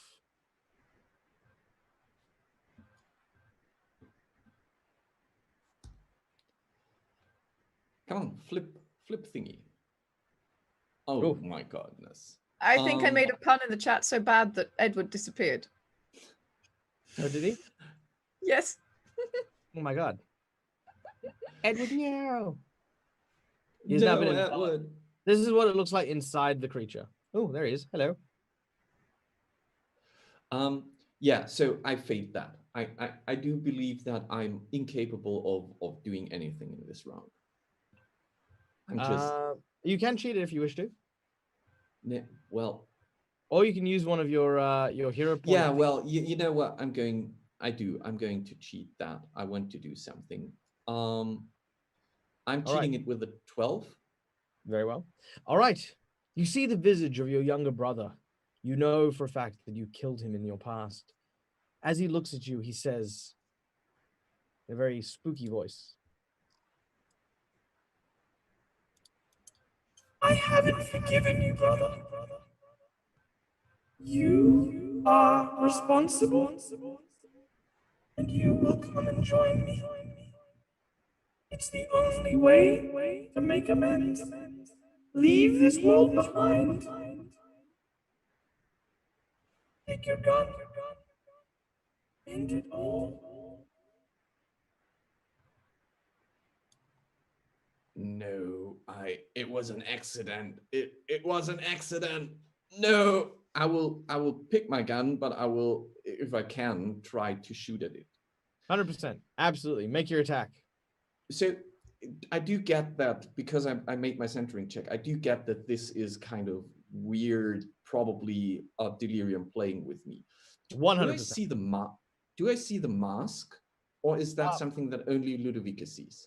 No, you do see the mask. Well, sorry. In the illusion, you don't. But one of the masks is of your younger brother. Yeah. Okay. So in that case, I would like to shoot the mask of my younger brother. Make your attack. Yes, sir.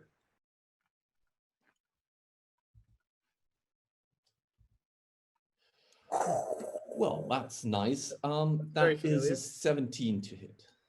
All right, with a 17 to hit, a blast resonates outwards. Make a well, actually no, it's only got one hit point left. What is the emotions that Scarpati is feeling as he pulls the trigger and you watch the porcelain shatter? I feel absolutely outraged by the fact that this bastard took my younger brother to try to fool me, because that is my deepest guilt. And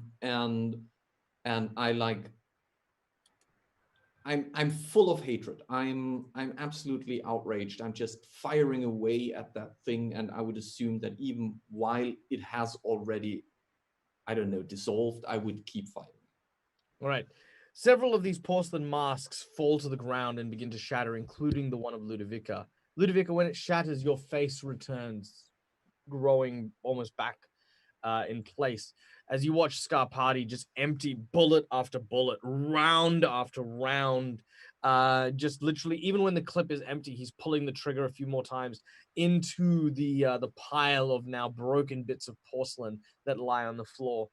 It is quiet inside here, even against the din of the roaring waves surrounding London. Yeah, you're all there. We will never talk about this again. I agree. We will not. This has never happened. And Billum, please keep your fingers off any boxes in here until you have read the full catalog. Sorry. Do I have the pen? You do. I'll walk up to John and say, John, I didn't mean her. It wasn't me. Oh, here's your pen. We all make hands you the pen. mistakes. We all make mistakes, and it's fine. Just be careful. Be careful with everything that's in here. And I would more accidentally say my son and pet him before I realized that I said that loud, and I would very awkwardly just make a grumpy face and turn away. Well, no one's going anywhere. That's that. How do we know that this creature hasn't just vanished like it did last time? I mean, how do we know that it's not back in I not say we will never talk about this again. But that's something that's a very good defense, isn't it? If it's inside of you, then we're not going to be questioning whether it's in you, because we're not talking about it ever again. I mean, it was in the monster, wasn't it? And then the monster disappeared, and then suddenly it was in Billum again. And how do we know? I mean, if you embraced the thing, whatever it was, I mean, how do we know it's not in you, for example, or back in Billum? I mean, no, it's not in you. Well, maybe it is in me, actually. I don't know. But You feel a short, small slap on the side of your face, Edward. it's not gonna hurt much. However, shortly after, Stop! No! Don't follow my movements anymore. Thank you, Goliath. We're fine. We're fine. Well, Shockingly, yes. Edward is speaking sense. Is there some kind of detection for this? Does soul stones react to it? Is there some way we can know that it really is, well, gone? Scarpati, you know exactly the deal with delirium. The truth of the matter is he is not dead. In fact, killing a woe is a more fickle thing than simply filling it with bullets. This is because a woe is built and created from the suffering of an individual, and the only way to truly be rid of it is to end the suffering of that individual. While you may have discorporeated the delirium for now, he will indeed return one day and reform. Maybe not here, maybe somewhere else, maybe from another person suffering in the same way. He will whisper these untold words, and much like Billum, take control and then come to haunt Scarpati again. But for now, he will not appear. He will not bother, as you have, for the moment at least, triumphed over him. This is why you boxed him for so long. Yeah. To give some ease to the party right now, I would not tell that, because I think this is a little bit unsettling to know. This is a burden that I want to carry. But to give ease to the party, I would say, if we take the remnants and put it back in the box, it will be locked there forever.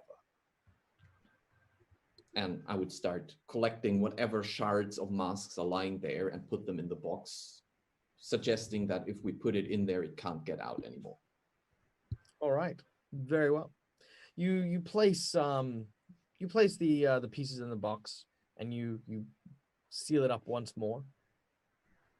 What do you do with the box? You just reshelf it? Yes, at the position where it should be. From return back to that position and reshelf it. Yeah, you should do that. Otherwise, you will get complete mess in your warehouse. Absolutely. I look around at all the shards of like dinosaur-stricken crates and stuff, and I'm like, indeed. Oh well, funny you mention that. As you look around, there's this kind of static in the air. You feel the hairs on the back of your hand and neck suddenly start to stand up. All of a sudden, there's this very, very abrupt boom, boom, boom, boom, boom, boom, boom, boom. as what appears around you are a series of large gaping holes that seem to be just suspended in midair. Nope. We need to get to the dirigible. Nope, nope, nope, nope, nope. Come on, darlings, My come on. beloved warehouse. I don't detect any of these. You kind of feel them just before they appear. Actually, you know what? Yeah, actually, because you are from Malifaux, I'm going to say that before these circles appear, Billum, you know what's about to happen. A series of portals are about to appear from the Malifaux Ocean in this room. What would you do with your precious time? These portals are from the ocean. We've got to get out of here quick, guys. See, what was the number? C798G, right over there. Right. I would like to rush this one as fast as I could, reading everything. I said that wrong. Reading everything I possibly could to find this box as fast as possible. Oh, you can definitely see it. As you have now made your way through most of it, most of this particular warehouse, you can actually see suspended from several large cables. Sort of it's sort of stuck on the roof and in the air. Is this huge box? Inside the box is, of course, the dirigible. You can reach it, but you'd have to climb up like a really large ladder or something to kind of reach where it is. You wouldn't be able to get to it from the floor. Do we have to be outside to engage this thing, Professor? How does it get out from here? I think we have, if I remember, we have a roof, right? That we can open. Well, can't some of us open the roof while some of us activate this device? I will take care of the roof. Oh, the roof opens through a control which you have on, up near where it is. So Okay. moving to the dirigible will get you within reach of the access panel. Okay, perfect. All right. So sorry, Michael. No, by all means. We need to get up there. That's the thing. That's the point. Can we lower it down or do we need to climb up? Well, seeing as Billum didn't actually, he mentioned the portals are coming and, started rushing off in that direction. Suddenly you watch as near the entrance to where you've actually come down, all of a sudden these portals that appear suddenly start flooding the area with ice cold water. It begins to pour,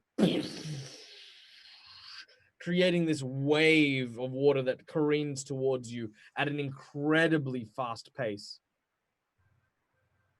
Well, everyone get to the dirigible. Goliath! Speed now! Right, so I you're climbed just running- my big flesh thingy monster. Okay. The monster sort of lumbers. It's a lot slower than the rest of you, but you're all running. It is very quick and very apparent that this speed of the water coming towards you is just incredibly fast. There is a moment, however, as you are running, that Goliath stops for a moment and looks over his shoulder at the rising wave coming towards you. It's about now half the size of the shelving units that fill this warehouse. And with one big scoop, reaches down and grabs you. And as he does, he lifts you up onto the top of the scaffold as he is hit in the midsection and is toppled into the water. Yes. I would like to grab my necklace. I assume we're now hanging onto the side of the dirigible. Just the top of the shelves. You haven't reached the shelves. dirigible yet, but yeah, just the top of the shelves. Dinghy, rubber dinghy. We need a dinghy. Come on, magic necklace. Dinghy now, please. All right, press the digitation as you attempt to conjure something to your location. Yes. This is the last juju I have from this thing, so I hope that we manage to save Goliath. Be good. That would be 9 plus prestidigitation. 2. I need a mask. You need a mask. A mask, you say? I do say. But 10 of mask. 10 of masks. Is that a mask? Is that a ram? Oh, goodness. The mask is the one that looks like bats. I have nary a mask. I have a tome. You could burn one of your fate points to get a double flip. Sorry, you need. Yes, I have an advantage actually. You can use it. Yes, I am going to use it. Oof. Well, actually, sorry. I apologize. I should have mentioned it beforehand. You don't need it to flip. You can use it to simply get the suit, which with a 9 you would have made. Okay, then yes, I shall do that. All right, very well. A dinghy appears. It looks to be a very, very formidable-looking Viking vessel, and along with it, you are presented on the top of your head with a Viking crown with horns on either side.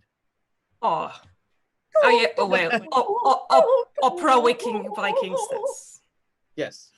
Opera Vikings. I had to. It was obligatory. Sorry. Goliath, grab on.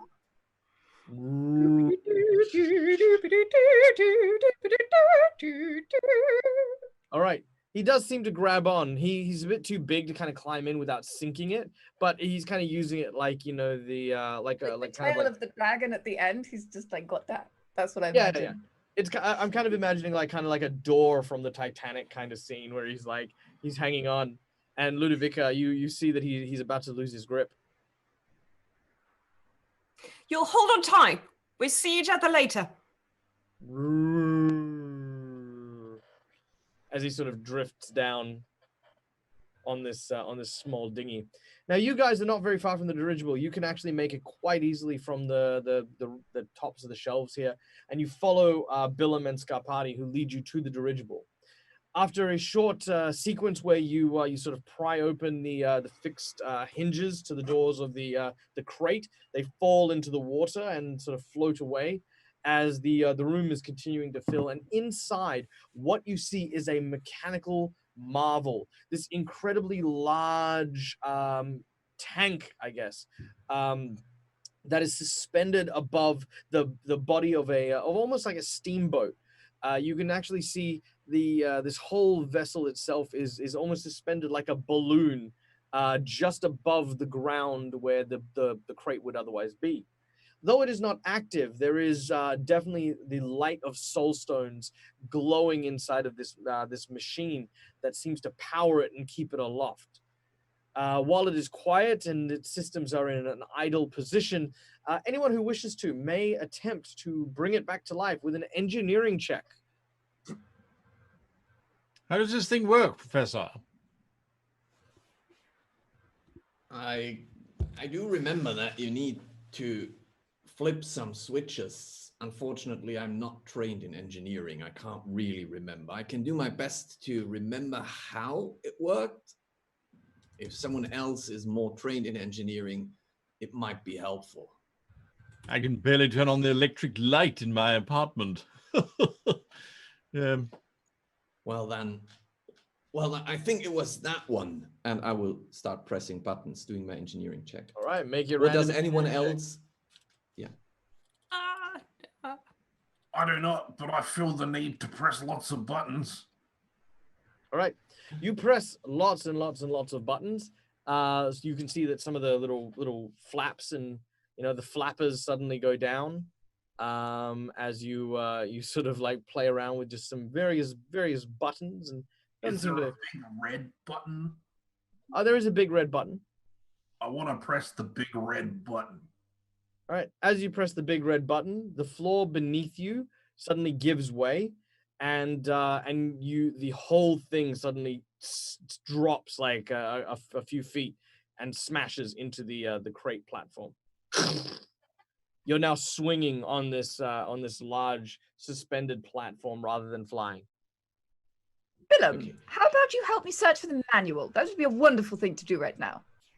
You're so clever. You're so canny. I'm certain that you'll find it. You're so wise. Willem, I'm trying to convince you to search the manual now. I can flip if it's necessary. You don't need to. Willem, please, Willem, please don't touch any more buttons and search for the manual. Please. So tantalizing. But the manual So- will give you the power to use them all. Scar Party. Yeah. My engineering check was a 5. I will cheat it with my. I will cheat it with my jack. So yeah. All right. So that will put me at an 11. All right, with an 11, that is exactly what you need. As Billum presses the button, he starts the shutdown sequence, which almost instinctively you kind of remember how this guy was talking to you about how it worked. You weren't entirely sure of it at the time, but now you're looking at it, you're like, oh, you know what? Actually, this kind of makes sense. I need to up the pressure gauge here. I need to keep an eye on that. Okay, and slowly but surely, the dirigible begins to rise. As it lifts off, the water level slowly tries to creep up. And you can see the roof begin to open.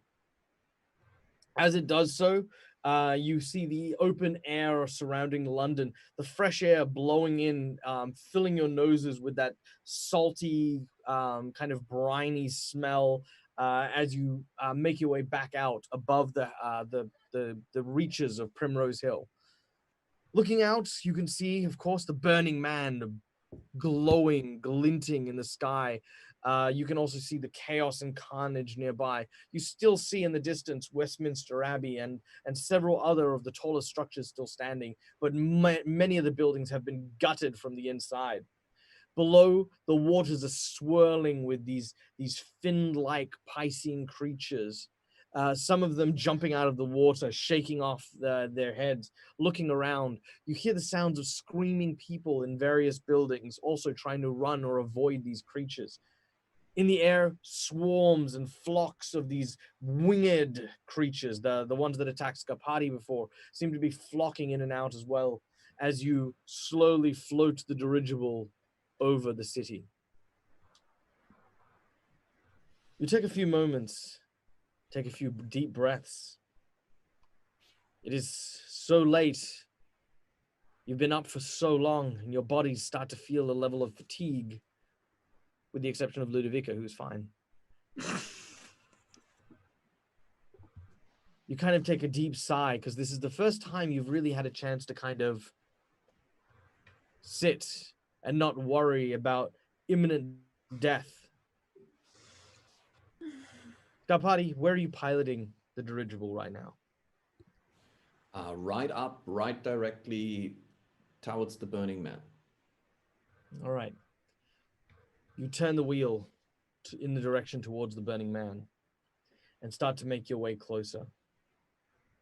As you do so, you have a plan, a firm idea of what you're going to do in order to save this city. You feel as though there are many people here fighting to survive right now, and the only chance you're going to have is a chance to give them the opportunity to fight back by turning off at least some of these portals, stopping it once and for all. You begin to make your way, flying over the city streets, when suddenly the dirigible stops and is suddenly yanked downwards. Everyone needs to make me an athletics check. Would you call this dramatic? Oh yeah, super dramatic. Yeah, I would like to see if there's any marked cards. No. Any what, sorry? Marked cards. I need to get to draw the top 3 and replace them or discard them. All right, very well. The top 3 cards are... Nope, that one. All right. Chaos. Excellent. Let's discard the 7. Place the 13 on top with the jack under. Very well. Then I will draw. I love guys look just then like, you bastard. All right, very well. All right, everyone else's athletics checks. That my card. Have that That my cheat card, yeah. have that back. That's fine. All right, did anyone get lower than a 9? Is that grace or speed? Athletics Might. is a might. Oh, might. Oh, Ludovica got Jesus. lower, Yep. and Scarpati Why got. not Wesley for you? If anyone could use a 9, there's a 9 up the sleeve of of billing. I got -1. I still don't make it then. Keep it. Cleopatra, does it help? No. Might is -2. Yeah. Appreciate it. Weakling buddies. All right. Anthony and Ludovica. Sorry, Anthony and Ludovica. Scarpati and Ludovica. As the ship suddenly takes a 45-degree incline, you find your way rolling backwards to the aft of the ship. As you tumble over one another, of course, the ship is now unpiloted. You find yourself hitting the railing at the back of the ship hard. As you notice, there are these large cable-like appendages grabbing onto the back of the ship, and this large creature pulling itself out of the surf. You hear a noise that sends a shiver down your spine. Son of a bitch.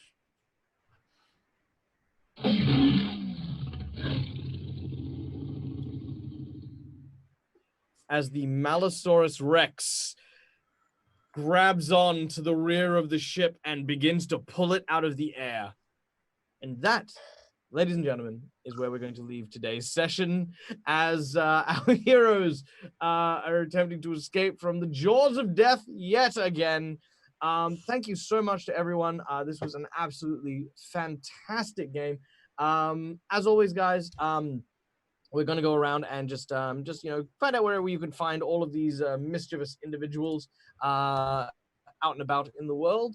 Starting, of course, with Myri. Yeah, Ludovica is probably going overboard. Oh, yeah. So... No, well, I mean, the great thing is the Malosaurus, because it has the tentacles, can actually grab on and keep its mouth open. You can fall right in. Oh, nice. Let's end this misery. Yeah. I'm Myri. I'm from Awkward Sputter TV, and I got really nice new big circle lenses, and they're not green anymore. Oh, that's okay. We will make them green for next week. So tune in next week to see Myri's amazing. To see green eyes. Yeah, that's it. That's all you want to tune in for. That's it. It's everything. Thank you, of course. Janet, where can we find you? Well, you can find me at World Anvil pretty much anywhere. And I do have to tell you that we have just started Summer Camp, which is a world building challenge. So if you want to answer some world building prompts, win some prizes, win some digital badges, you can take part in that for free at worldanvil.com. Just go create an account and then go to the Summer Camp page. You'll find the adverts everywhere, all over our social media at World Anvil. And yeah, you can win prizes, badges, and have a great time. Yay! Summer Camp is a lot of fun. Highly recommend it. Till, where can we find you? You can find us on dungeonfog.com or the social media handles dungeonfog, at dungeonfog, Twitter dungeonfog, Facebook dungeonfog, and so on and so forth. May I just say that this was the most cruel thing a game master could do, and I'm very impressed that you made that, giving such a wonderful, cool, useful magic item, handing it over, and while we're still just touching it, taking it away from us, if I would do that to my players, I think they would hunt me with torches and forks. Well, you know what? I believe wholeheartedly that all responsibilities of what happens at a game falls into the purview of the game master. I believe that wholeheartedly. But Anthony, would you like to maybe clarify as to what instructions you had for your character during that little bit? No instructions, just that I should be trying to kill John Scarpati. That was as big a surprise for me as it was for you. The fact that we took like 15 minutes out of time just to build these items and stuff, for me, that was glorious. And I will 100% accept responsibility for what happening. I could have made it, like so that it's a magic item. It doesn't just break, I could have done that, but it was beautiful. It was absolutely beautiful. I loved that moment. There was such a bittersweet moment. And speaking of Anthony, of course, Anthony, tell us where we can find you and your awesome face. Yes, you can find me at Vegemite Dangerous, or more likely, you'll find me at Roll for Damage, which is a TTP a Dungeons and Dragons and tabletop gaming channel here on Twitch. We're Australian-based. We got shows going all the time. We actually have a game coming up starting next week, starting this Game Master. So come and check us out. Yes, indeed. And of course, next up on our big lineup is none other than Guy. Hello, Guy. Hello. Hello, where can we find you, sir? You can find me by reading the text of the chat, because some very kind little gremlin is posting it up for you. So there we go. That is where you can find me. Yes, actually, you know what? I've got to give full credit, Anthony. The tech gremlins actually didn't crash anything, so you know you had my back. I appreciate that. Give him a hard whip. Was it. Of course, this show could not work without, of course, our beloved editor in the background, making sure everything is working and up to snuff. You can find Eddie on Tabletop Explorers, another streaming channel where you can see him at work with some of his friends as well. And of course, I have been Michael, the Dead Aussie Gamer. You can find me all over the internet. I do a whole bunch of different shows, different things. I've actually done something very exciting that I absolutely have to tell you guys. Go and watch this show. It was incredible. It was a show I did with Guy and Myri, as well as a felted friend named Cucumber and your narrator. So if you do get a chance to go to the How to Be a Great GM YouTube channel, there you can find our Maximum Apocalypse game. It was bizarre. It was funny. It was incredible. I mean, like literally, I stayed up, I ran the game, and then I watched it almost straight away because it was just so good. As for my up and coming projects, I will make Edward disappear. Yes. Ta-da! There he is. Yeah, he You gone. sent the gremlins over to Guy. I did. I sent the gremlins. I've redirected them. That's all. They're having a tea party now. That's something to do. So as Anthony was mentioning, I do have a very, very spooky thing going on Roll for Damage. So next week, in 2 hours time from whenever we normally go live, but a day beforehand, you know, there'll be ads and stuff like that around. I will be running a Ridley Scott inspired science fiction horror on Roll for Damage that stars a really, really awesome group of Australians. Oh, you're going to play the Swedish game? No, it's just Starfinder. Look, I would love to play another thing. I wanted, you know what? And I'll actually be honest. You know, real talk, real quick. So I wanted to do. There's a board game called Nemesis, and I really wanted to do an RPG of the Nemesis story, but I couldn't get in contact with them. I'm still running my inspired game, but you know, I really wanted to do a Nemesis, the Nemesis world and all that sort of stuff. But that's fine. You know, we still got a great game and some awesome stuff to be to put up for that. But in addition, for you guys on the Mercs of Mischief, we are going to be playing with Kev from the Too Many Warlocks and Deadlands series. He is going to be featuring in this show as the Ranger Scout pioneer survivalist for our show. So yes, go and absolutely check that out on the Roll for Damage show when that comes out. Last but not least, guys, a very, very big and special thank you to the Mercs of Mischief for giving us a wonderful place to play and enjoy this awesome game. You can go check out all their really, really cool shows, such as Too Many Warlocks and the Avalon Knights, which you can find right here in this space. Give it a follow, give it a subscribe. You know, check out their YouTube channel as well, and you can also see a bunch of their variety shows, including a bunch of stuff involving Hero Forge miniature building. Yeah. That's I feel like I've cut through everything. Fantastic. Thank you so much, everyone. And from us to you, till next time, as always, game hard or die trying. Bye, everyone.